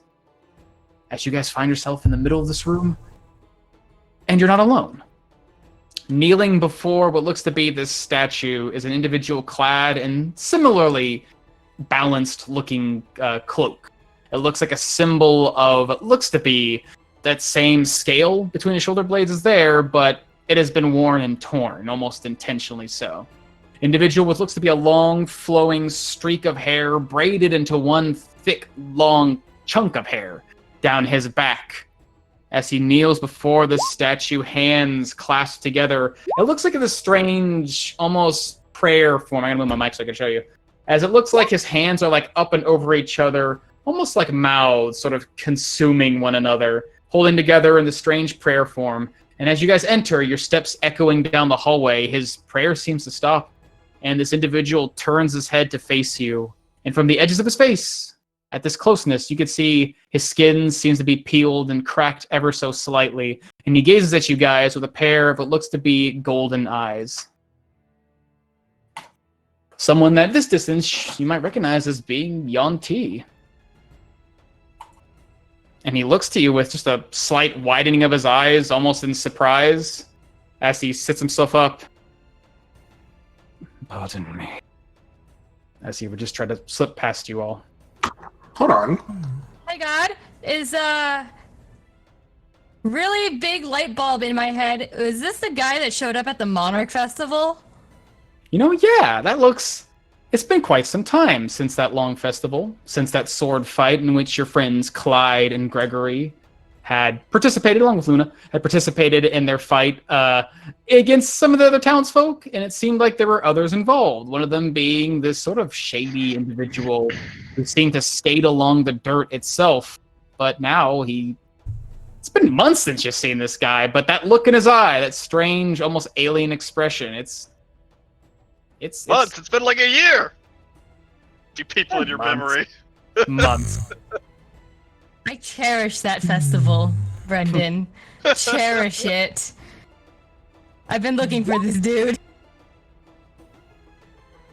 And yeah, he just tried to walk past, and even with some coaxing, he would just sort of like stop to look at you guys. Do not rush away. I did not mean to disturb you.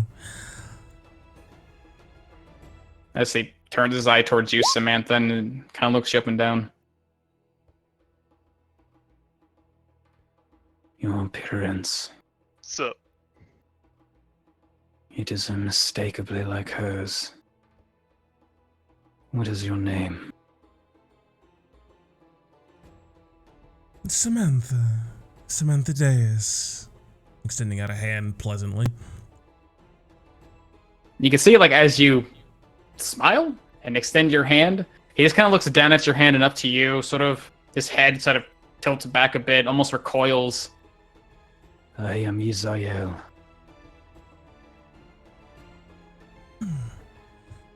Pleasure to meet you, Israel. Though you find yourself praying in a quiet place. I am one of but few who still revere my lady. Then you and I are one and the same. In appearance, that is a gift, though some would call it a curse.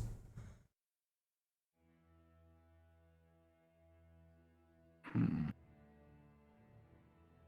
curse. One would be such lucky to hold such a curse. To bask in her glory. To hear her voice once more. Ever silent, it has fallen. As he just kind of turns back to look at the shrine and so looks back to you, almost like comparing the appearance. We would call it a blessing.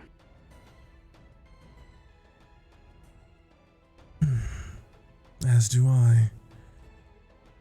Oh, as I look at you, more and more of my snake sort of moving out of my my hood, my attention sort of just focusing in on this individual.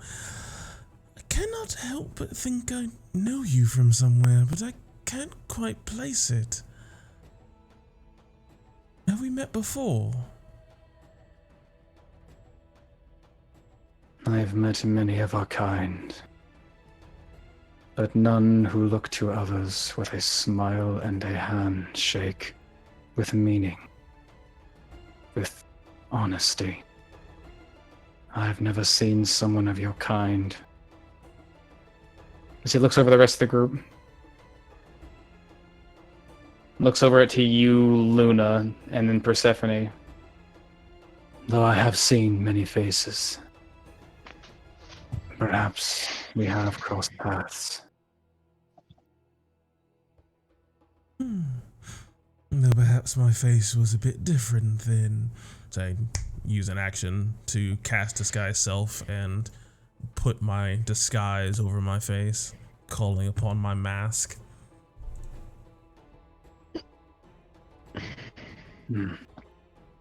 Perhaps so. As he just sort of steps away. You have all found yourself here in the temple of the Serpent Empress. But you are not blooded. Do you revere her as well? I do. As he's turning his attention to literally the non-Yanti. Oh, okay. Who, me? I do not even know who she is. Is she nice? A god, yes? I didn't know of any snake god. She is a glorious goddess. Those whose words hold such great power that they reach her followers. A gift that those who follow the other gods do not receive. She speaks to her followers. She guides them. Really? What Promises did she of say? power. You talk to her Teach- now? She Kind of looks at you, just like he stops everything he's doing, and like you see his expression kind of twinge for a second, and then he just like goes like almost resets. She has fallen silent in these last years, her voice growing quieter and quieter until none remains. Is she okay? Are you sure she's not dead? Our God does not die. But in her silence, our people, the hunger she has gifted us with it has changed and turned towards false gods. Idols that do not grant such power but promise them. A terrible thing. Makes sense. The So she's Arcane abandoned Star. you. Speaking of, on our travels from the western section of this place, there were Yonti serving some flying serpent or something that promised them gifts if they turned their backs on our Empress.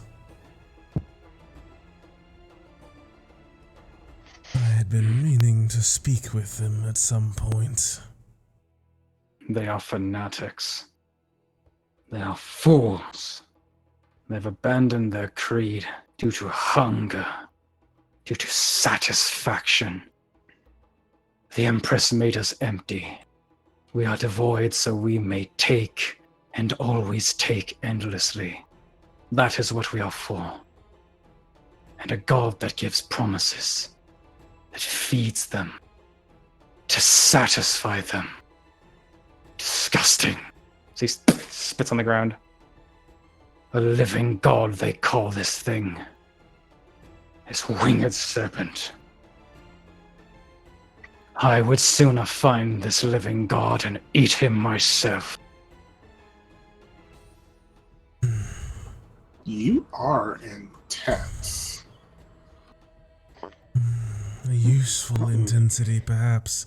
As, like, with each sentence that this guy says, Samantha just finds herself getting pulled in more and more and more.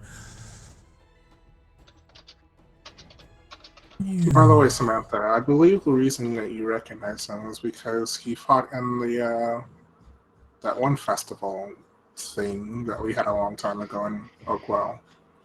Unfortunately, what were your guys' previous characters? Catman and Greg. My friends. The Monarch Festival at the tournament. Gregory and Clyde. You left like right after you got hit out of the ring. I ventured these lands to seek strength, to seek those who carry such power. But now, I met men of might and men of cunning, but they were not enough. Not what I needed. What do you need? I need power.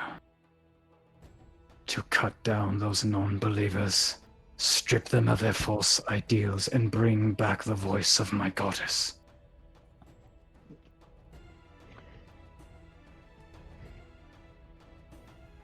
And then I will eat their god.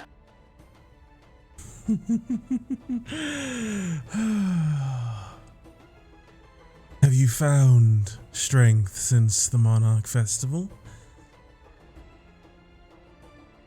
I have sought the power of this champion who resides here, but he has no interest in fighting Yuan-Ti. He is drunk with his honor and his reputation, guided by emotion. Not worthy, not useful.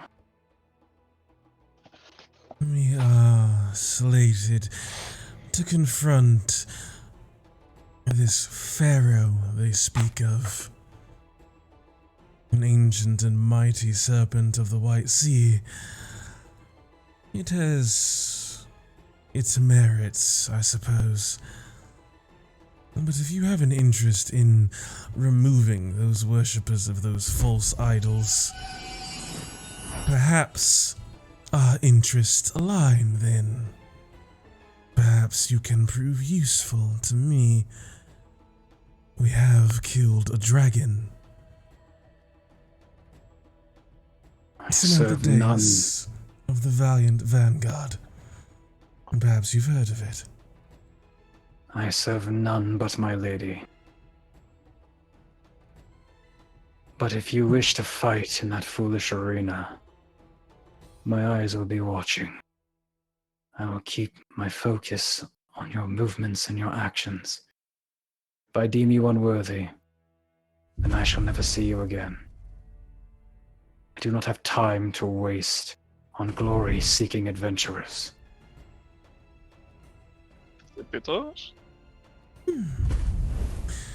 I will already be proving myself to legions in the stands. If you wish to be part of that, then so be it. But I will be taking on those who've lost their way, with or without you. I serve her, looking at the statue, in my own way.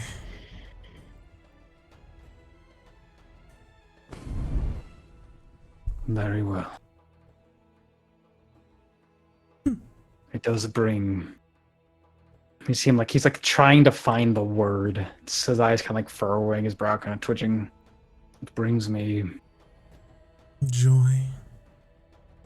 warmth to know another follows in the way of Our Lady.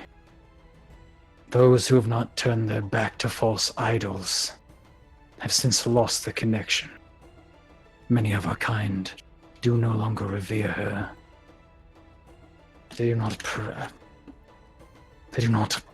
appreciate or revere the gifts she has given us.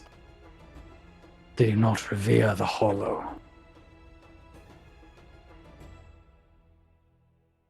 I am As glad as well. Yes. With that, he just sort of get himself up and just abruptly, without saying goodbye, would just have to make his way out of the tomb. Hey, friend! I know what it's like to be empty like this, to have a task that is meant to be impossible. And just enjoy life when you have the chance, yes! Enjoy the journey! No need to hate it all. As he's already gone. Every step of the way. Tamar's voice just echoes in the hallway. He has to hear that as he's leaving. Can't escape it. Yell at after. All right.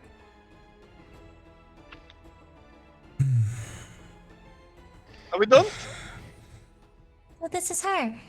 So Samantha gestures to the statue and looks at Samantha. It is a visage of the Serpent Empress. Although they got the legs wrong. How so? The body You of stole a your hairstyle. serpent. Gifted to me, to Marcon. Gives it your hair? Eyes with it. What is... So, what's her relation to Malar? I mean, she's hidden away behind his tomb.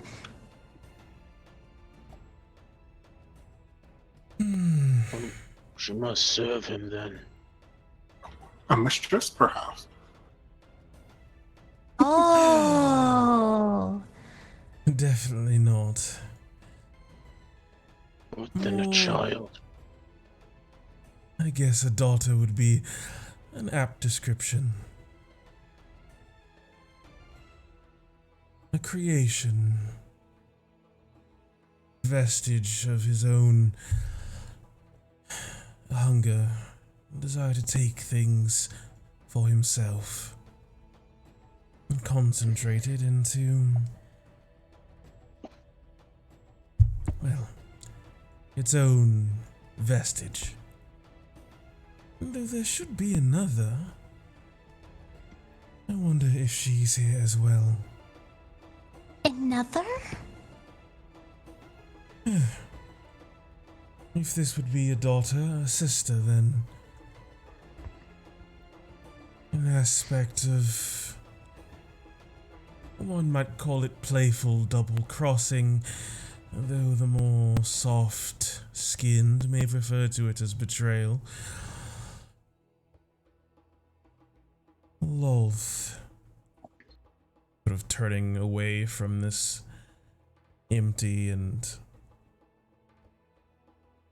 in some respects, sad sight, looking for a wonderful little tour guide. You turn around, you see Aluros, like she kind of walks in after. I'm sorry about that. I did not realize he was still here. He has been here all night long. You're searching one more time. The name of this god? Lolth. I do not believe I know such a name. Is it a Mulbian god? You do not know of the spider goddess. Spider goddess? I assume that must be one of Malar's many forms. No, we do not have a spider goddess Lolth here. Strange. Persephone, look! One of the snakes has come to life! As I'm doing a handstand behind the statue and I have my tail up above the snake lady's head as it's swishing around. Persephone was like focusing like on Samantha's face. And then just looks over at Tamarcon and like that's don't do that. Tamarcon.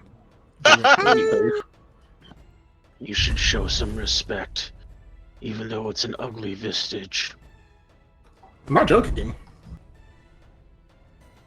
Are you banished, Tamarcon? Yep, give me a curse safe. All right. Luna holds her hand towards you, Tamarcon, and Tamarcon, you go in timeout. Disappear. all right. What's it looking when you cast banishment on Tamarcon? Just the world around him just slowly starts to darken as this giant maw of shadow just eats him up from below.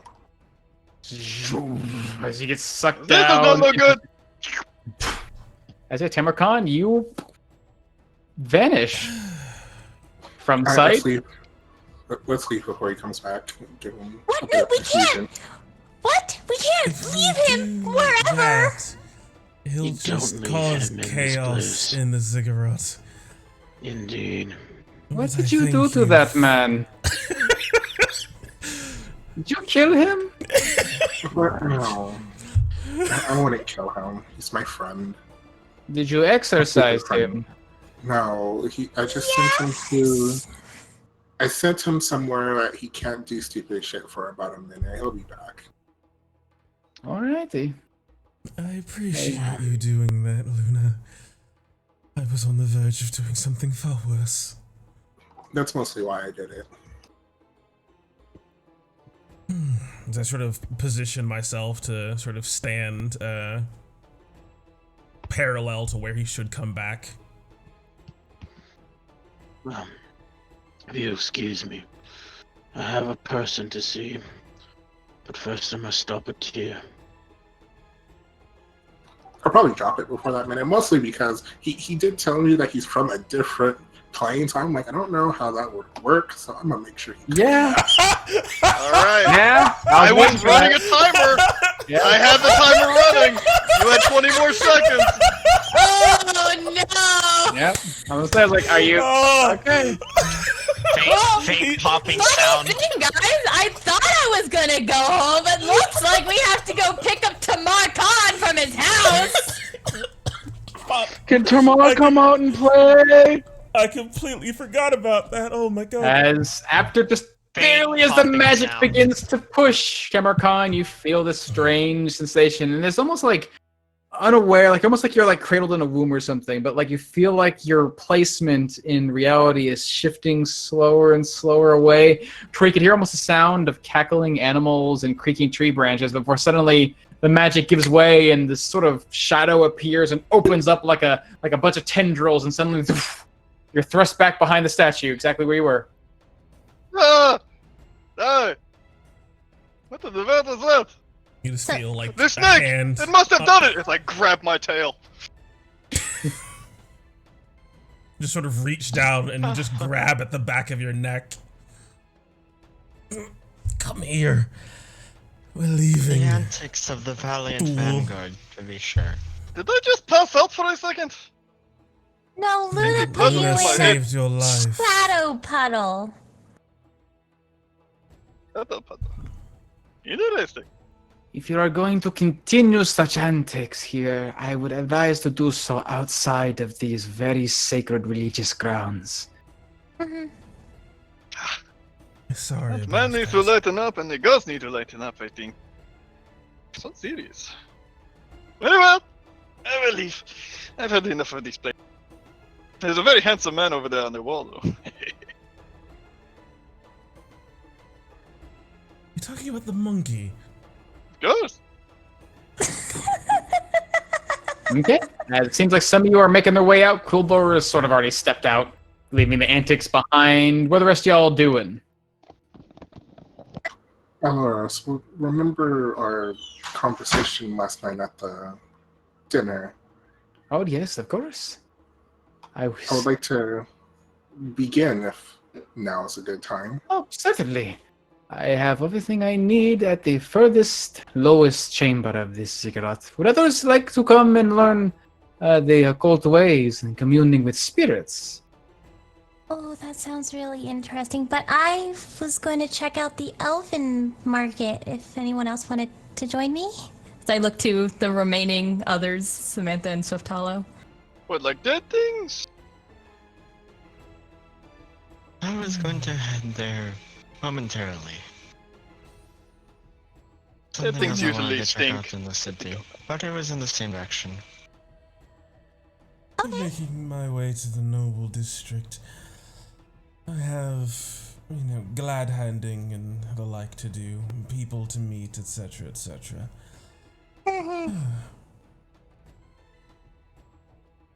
This Purse is going to make her way out. Sure. Okay. One by one, people begin to scatter. Tamarkan, roll me a d20. Oh no. What did you do? Okay. Let's see, there we go. As you're sort of guys following your way out, just sort of walking out. It seems like everyone's being such a a stickler in this whole place. You're making your way out of this sort of dank and not very well kept room. You brush around one's shoulder and immediately you feel, I don't know how you feel about it, Tamarkan, when a cobweb just catches onto one of the sprouts of hair on your arm.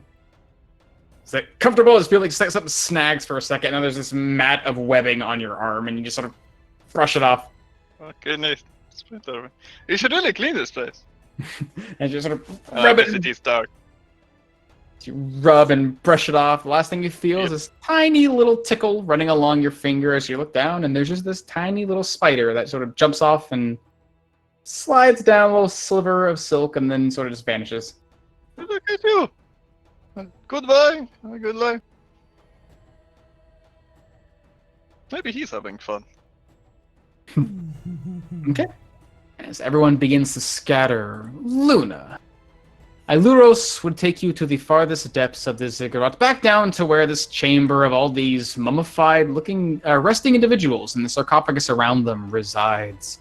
She would basically take you down and walk you through, with some of these other cloaked individuals, they are members of the Serene Eternity, just a general how they how they proceed with the dead here. They have a strong connection to life and death. The Serene Eternity actually worships a unknown god of their own. Something Samantha may have mentioned. They use the word a minor, but otherwise considered vestige god of Kelemvor, one who brings balance to the living and the dead, who I guess arbitrates rather the line between them. Whereas a god of death like the Raven Queen would cast down any creature undead, and especially those who try to prolong their lives.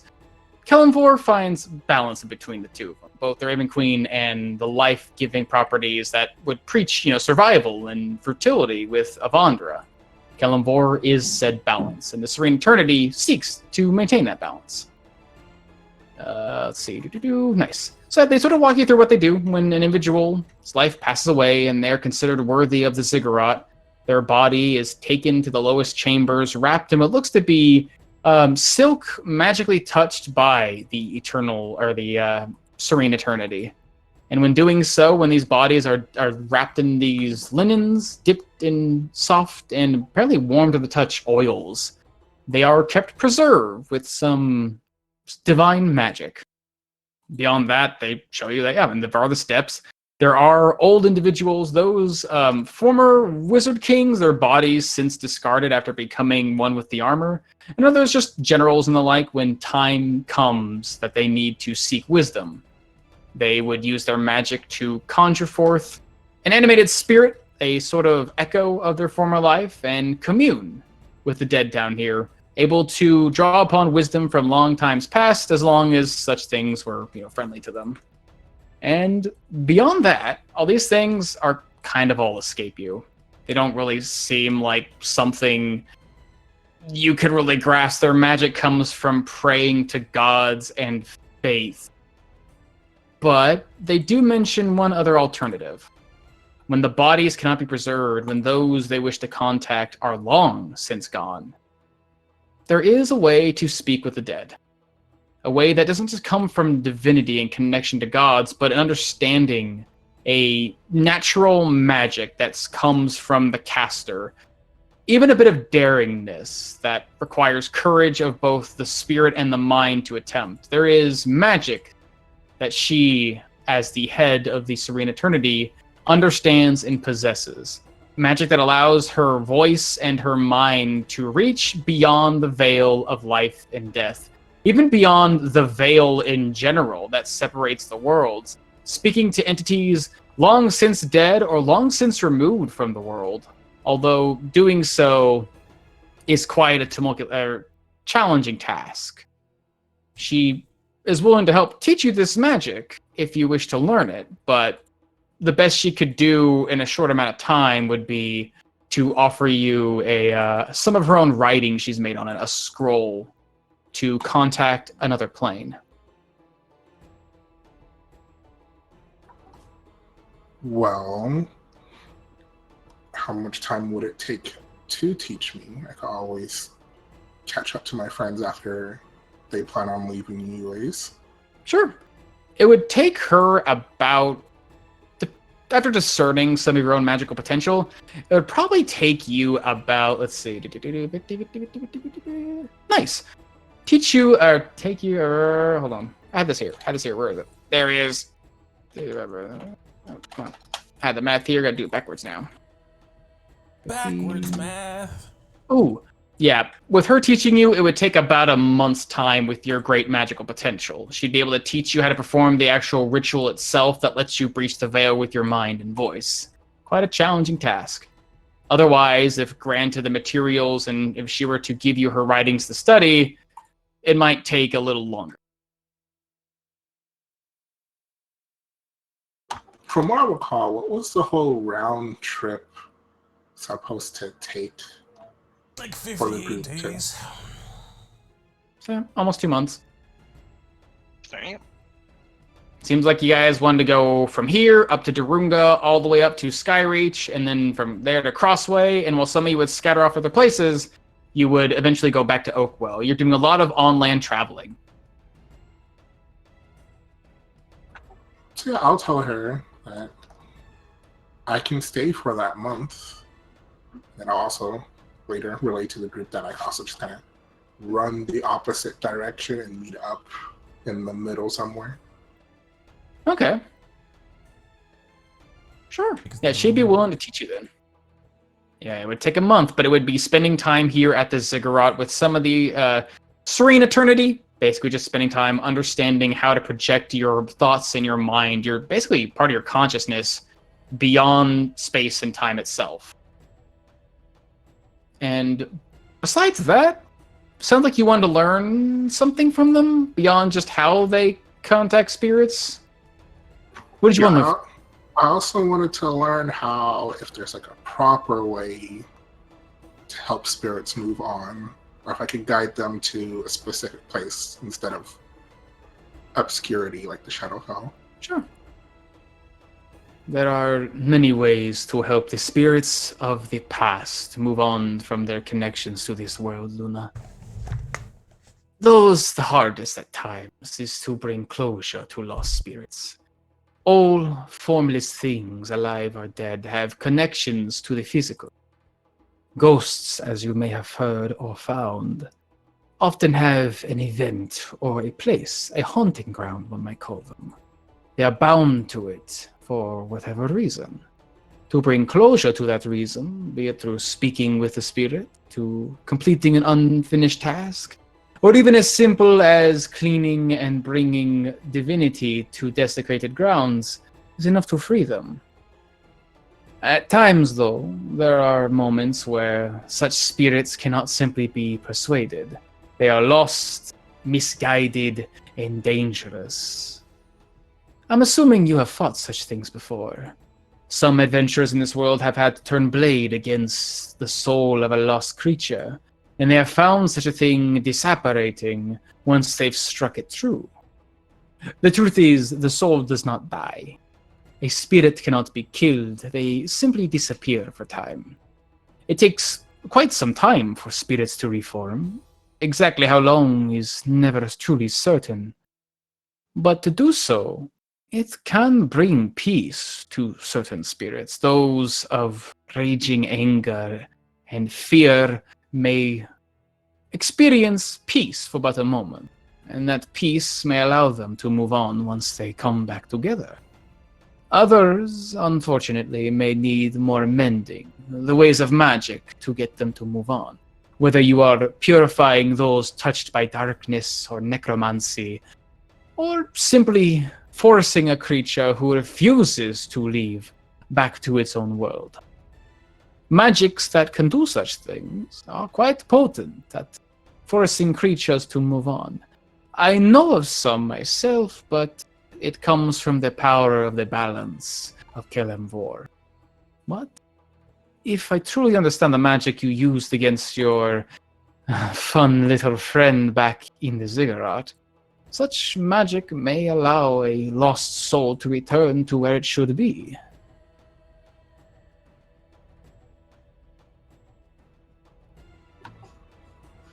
We can continue discussing that during the month that you teach me how to contact other beings. Of course, of course. For now, we shall get to work. As she would spend the rest of the time with you, just sort of meditating, going over the way to sort of channel that voice of yours. You probably mention at some point some of your own magic, how it functions, so she can better understand it. And she goes through ways to help change its form to focus and realign some of your magic. It's a little difficult for her because her magic doesn't work the same as yours does, but she's wise enough to try and figure out ways that can help accompany. But yeah, today would be the first day in 30 that it would require for her to teach you this magic. Let's see. It seems like some of you guys have spent this time going out your own business. Persephone heading off into the elven market, getting herself into some gambling. Well, would be trouble, but it seems like she's the one causing the trouble. Able to quickly learn how the gambling works in this city and learn that she's quite good at it. And along the way, seemingly making some friends in this elven market, where it seems like she's acquainted herself with the new culture of the elves who live here. Let's see. Samantha has spent some time here going down towards the merchant district and down to the noble district, neighbors to the caravan, allowing herself to basically brush shoulders with some of the high folk who live here. A lot of them seem to be from far and different places. There's only a few true live nobles here who I guess would be any distinguish. One moment. You know, one of them is a very interesting individual who runs a number of the actual artisan districts here. He has a hand in many of their coin purses, and he's quite an interesting looking individual. Very tall, 6.5 feet in height, and brimming with what looks to be like lots of chest muscle, but sort of like a thin frame going down to the ground. His body is dark, and although it seems well polished like stone, there is a bit of a coarseness to it when you get close. And embedded both in his hair and even in spots of his skin seem to be gemstones. He's a man who goes by the name of Mirza Ore, a very interesting and almost alien-looking individual. His expression never seems to change from this look of disdain and I guess absolute certainty in things. It seems like when you talk to him and he looks at you, he's immediately appraising you like a jeweler would a fine gem. And besides that, you do sort of brush shoulders with some other people. Someone you've met back at the actual, what was it called? The dinner with, at the dinner with the Wizard King. Young-looking Freyami, one of the leaders and sort of also coin holders of the Elven Market. She is a full-blooded elf who has lived here for 300 years, has held a position of nobility in the Elven Market and all of the trades that preside there. And she seems to frequent her nights here in the Noble District once it seems like the night has become calm. There is apparently some value that she finds here in human society that they don't often have in Elven society. Something she cherishes about her homeland, this homeland of hers. Oh, Jesus. Okay. Roll me a d20, Samantha. Oh, boy. Another fucking spider web. Okay. As you run into an interesting individual, a familiar face, strange enough, as you are out in the middle of this open sand dune. Someone who hasn't quite made a ruckus, but his voice carries loud and true, quite similar to that half-elf you met before, Vin. Although this individual doesn't carry the same size and stature and beauty. Instead, he is short, he is squat, and he is apparently looking for coin and trade as the one, the only, Magnus MacDonald crosses your path. And it seems like he's taken some time here in Roka to spend some time with some of the people. And it seems like he's on a mission that seems to be on the hush-hush. But just seem to be hanging around the brothels while he's here. Okay. Getting low on time, y'all. I don't think I can do this. Okay. There's a little bit more in this one day that we will return to, but we will leave you on this. As Persephone is making her rounds in the Elven Market, Swift Hollow. Nice. You To the underbridge. had decided to venture forth on a small quest. A sightseeing tour of sorts. You had seen the night before when your vision was dimmed by the fallen sun, that beneath a large, about 200-foot long, silver bridge connecting the Elven Market and the rest of the Warrens is this deep ravine that you've seen individuals, most of them in very impoverished states, had ventured into and out of. But to your eyes, you saw them walk into shadows, what looked to be like a flat wall of sorts, and vanish without trace. Here in the daylight, it's much more discernible what you're seeing. You can see as you're getting down closer to underneath this bridge, where a lot of these silken wrapped individuals, keeping their faces and heads well covered, are walking. They seem to get close to this, looks like a small crevice in the wall, almost like a small sliver. And as they do, the moment they walk towards it, they'll like put their hand through one part as if they're trying to measure how wide it is. And as they do, they walk forward, and the wall simply just parts around them like threads, as if it's a soft material, plush instead of stone, as they slip inside. Yeah, Swift Hollow makes her way down. She will, as a bonus action, speak her armor's command word, as she will also sort of mimic their black garb and make sure that there is a black veil covering on the hood part of her face. That if anyone tries to look at her, it's just all black. She will make her way and try to mimic what they were doing. As you put your hand up against On this one of the wall, walls. you put your fingers between the cracks of this crevice, and again, it feels like you're getting ready to put your hand inside of a stone crack, but when you put your hand against it and move it, it's soft. It's felt. It's almost like cloth that's been woven, and as you sort of maneuver it with your hands, you realize it looks like stone, but it's not. It's made of like soft and very well crafted silk. And walking inside, basically brushing past it like a curtain, you find yourself somewhere far and beyond removed from, it looks like the sun. Only small cracks, and it looks to be the stonework above you, bleeding slivers of golden light inside. You find yourself in the depths of what looks to be something of a familiar sight for you, who has ventured to the farthest reaches of Broken Ridge and seen all of its sights. Sort of an underground plaza of sorts where the sun rarely ever reaches, and all around you, individuals seem to be covered head to toe in several different cloths. You can see, looks like stands and lots of like merchants living down here, sort of cast off into the shadows away from this single like crack line of sunlight. Only those walking inside keeping their hoods far and well pulled over their faces. Yeah, looking around, you'd be familiar. You would be able to pick up with your instincts and trade in this sort of matter. With the tonics and bottles you see hanging from some stands, to the crackling and cries of claws and sounds like screeches from animals in cages. Even sometimes the sounds of muffled scuffles as individuals sort of brush each other's shoulders, and the clinks of steel can be heard pulled from sheets. This is something of a black market.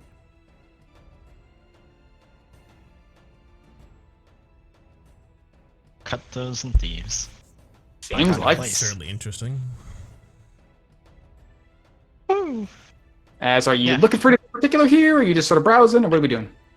Now that you mention it, and the party has expressed interest in everyone going gambling in the Noble District, she will set out to try to find a sort of, I guess one could say, swindler's kit. One that con artists would use, full of either weighted die, perhaps marked cards.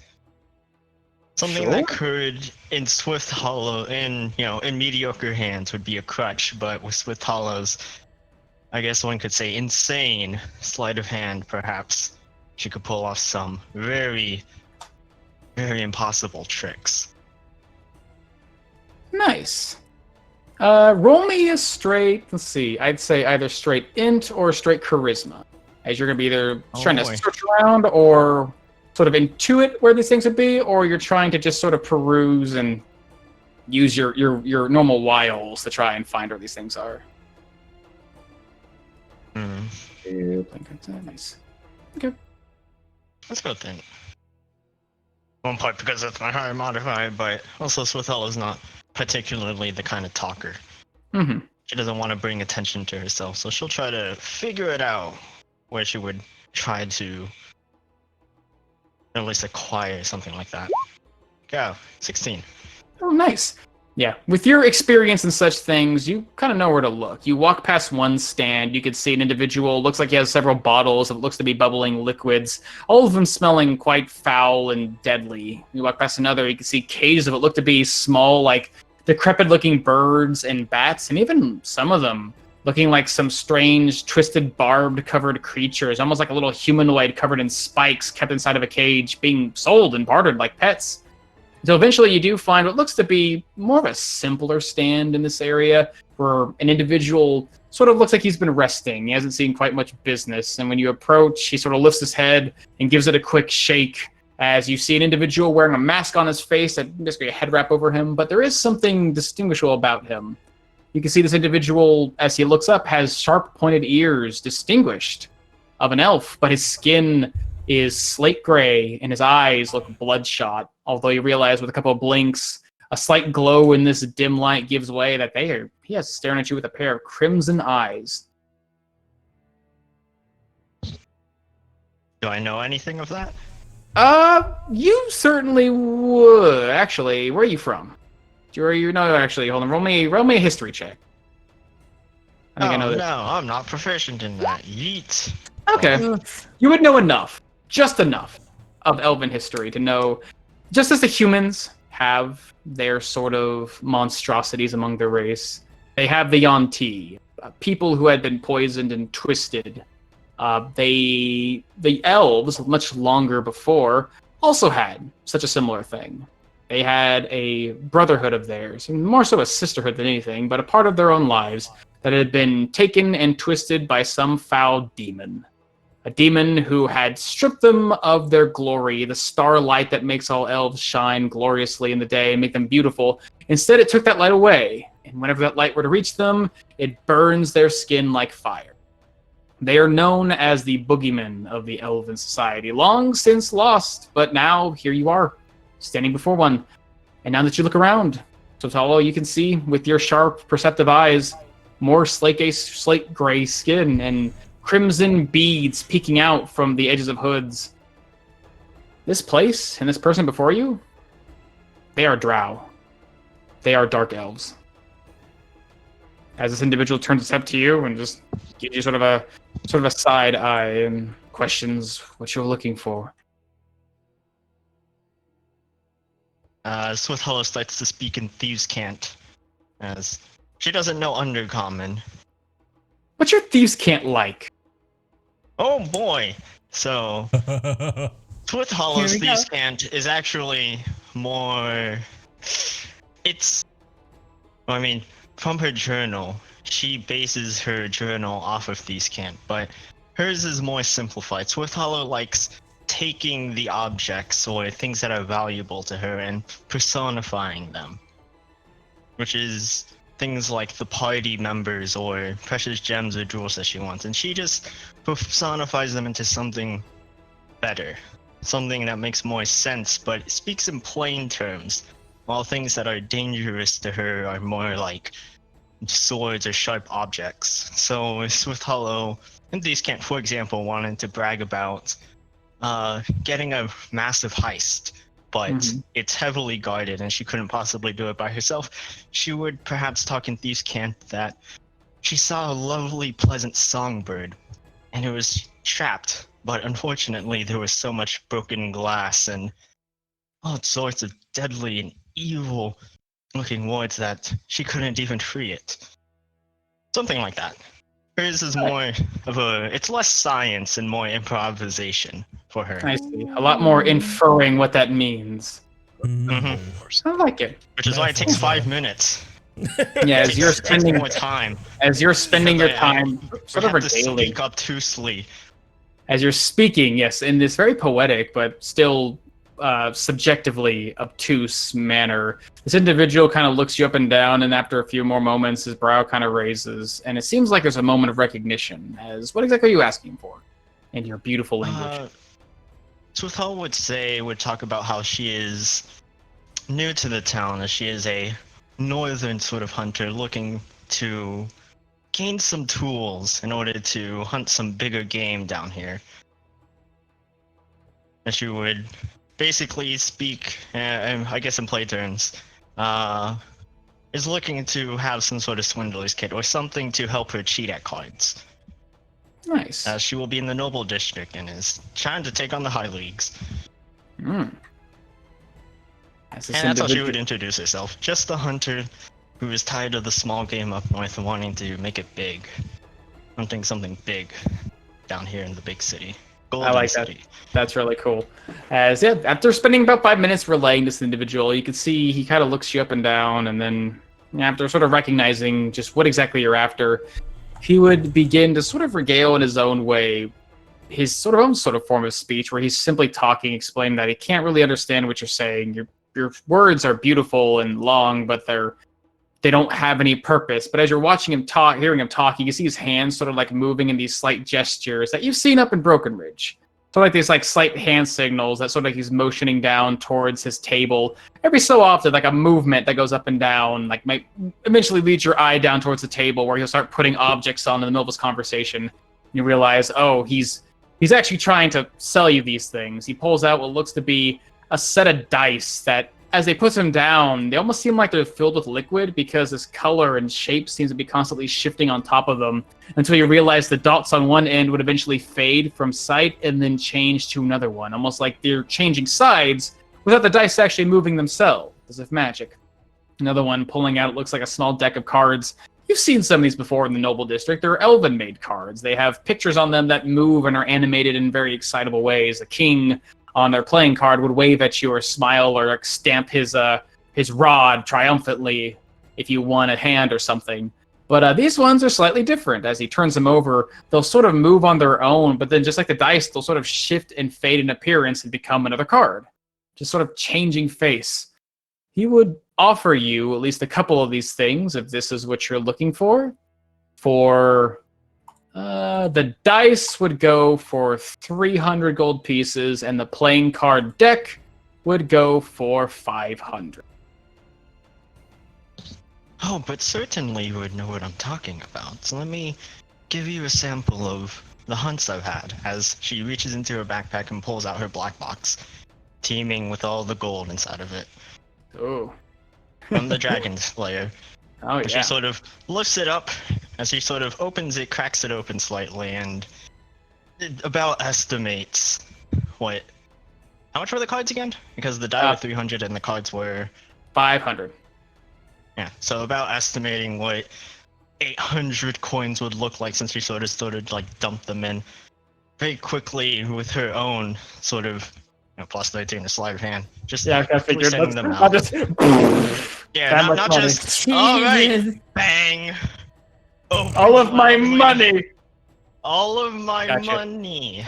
Yeah, Parsing out carefully 800 gold between slight palms of the hand, very casually, very subtly, not to catch the eyes of the others. She makes her speedy transaction. Mm-hmm. Pleasure doing business. You will, in one motion, take up the deck of cards and the die into her hands, and in another, return the black box to her backpack under her cloak, and then walks away. Okay. Satisfied with what she's got. Nice. Something to have a little bit of fun for the night. Mm-hmm. As you're walking out, you can see there's lots of interesting potential here. Lots of tinctures. You can see, even smell the same scent of like chemicals and toxins and the like in the air. Something might return to in some time if ever need be. As Can we just set up base here? Are you sure we can't just like set up a guild hall here, Samantha? I'll hold the fort, don't worry. I'll be fine here. And finally, my good friend Kruger. I'm not gonna leave you behind. We're pushing through this! I know him! You have spent your final moments of this day heading out, getting some things set up in the Artisan District, but you wanted to seek someone out on this day. Sort of get a heads up with them. Is that true? Did I? Did you? Or are you just going off doing everything else? Okay, cool. Yeah, no, yeah, that's right. We gotta go find that lady. Yeah, so basically, during your time here, you'd venture up to a familiar place, a large gold-covered building marked with what looks to be old, almost like Aztecian, more Egyptian-style, like symbols of what looks to be rolling sea waves across its wall. You know it as the Silken Seabed. It is a sort of a head, I guess, business, brain melting, base. I'll just call it a base operation for individual viewers. A leader of the Corsairs, a trading caravan. Brain melting. Leader of the Corsairs, head of this group who uses sand skimmers across the sand to deliver gems, and jewels and the like.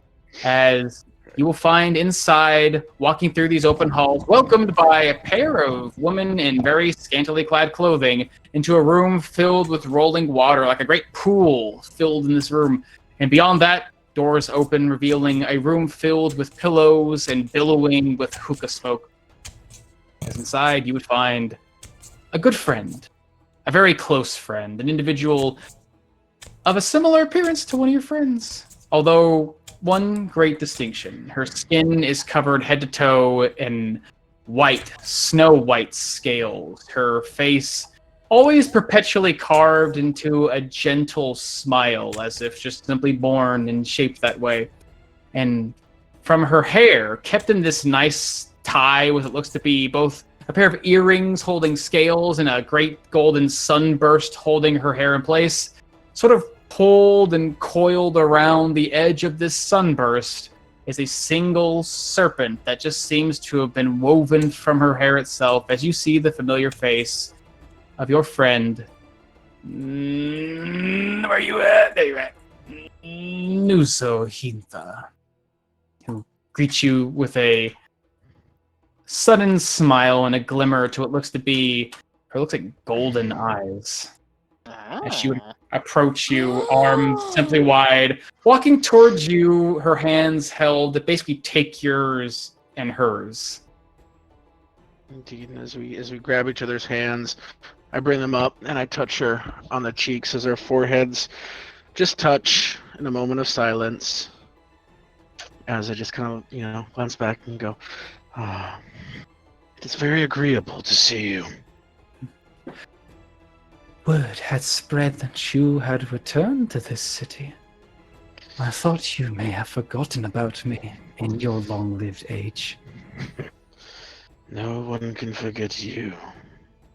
Ever. Come, we have much to discuss, Kolo. She takes you by the hand and lures you into her chamber very quietly. As followed behind, you can see a number of other women in these scantily-clad clothing turning their heads, and yeah, you can make a similar connection to their appearance. You can see across their face patches of scales, emerald and gold and sapphire in color, as they too seem to be filling this brothel of sorts with both humans, half-elves, and Yuan-Ti, as she would lead you into the waters to discuss some business dealings. And when we rejoin our valiant vanguard, having regrouped, we'll start with Kuldor having his discussion with his old friend, reacquainting. As beyond that, we will return to the night that follows, after the group has done some shopping and gathering around in this town. Apparently, some of you have heard that this part of town is a beacon of gambling, and there is some coin to be made, perhaps some gambling and betting to be made before the great fight against the serpent. The Pharaoh the scourge of the White Sea. But that will have to wait till next session. This has gone on far long enough. Poor Omen. That is Poor where John. we will end tonight's session. I'm sorry, John. I tried to get to you. No, you're good. Oh, Such a packed, dense little city. So much to go through, and only so much time. But I want to thank you all so much for being here and for supporting us and watching us and hopefully enjoying our various goings-ons in the city of Roca. And we get to find out what the, shit, I fucking predicted that when we left, John. I predicted that when we left the damn town to start with. Hopefully we'll get to see what it is that, a bit more of Quildor and this very pretty Yuan-Ti's, relationship truly entails, and what business it is they have to attend to. Quildor has been invaluable in aiding Samantha and the Valiant Vanguard, and perhaps this is a personal endeavor, perhaps it's something to do with that. But you'll have to watch next week, next Thursday, right here on Lionhead Gaming on the 28th at 7:30 p.m. Eastern to find out. And then from there, we're going to Vegas, it sounds like, as it sounds like everyone wants to do a little gambling and make a little extra coin. You know, players, they just killed a dragon, looted its hoard, and guess what? They want more! They always want more! So, find out how that goes for them as they roll some dice and cheat and insight and deceive their way past the purse strings of some of the wealthiest within Roca, who like to sit down at tables and leave with nothing. Or maybe the Valiant Vanguard will be tossed to the debtor's prison, who knows. So you don't want to miss out on that. And then we should hopefully conclude, perhaps, our little adventures in Roca with a marvelous performance in the gladiatorial stadium, and maybe a little familial absconding on the behalf of one of our more playful and trickster inspired members of the Valiant Vanguard. So there's a lot in the works behind the curtain, but once the curtain rises, our performance is here for you to enjoy, and hopefully you do.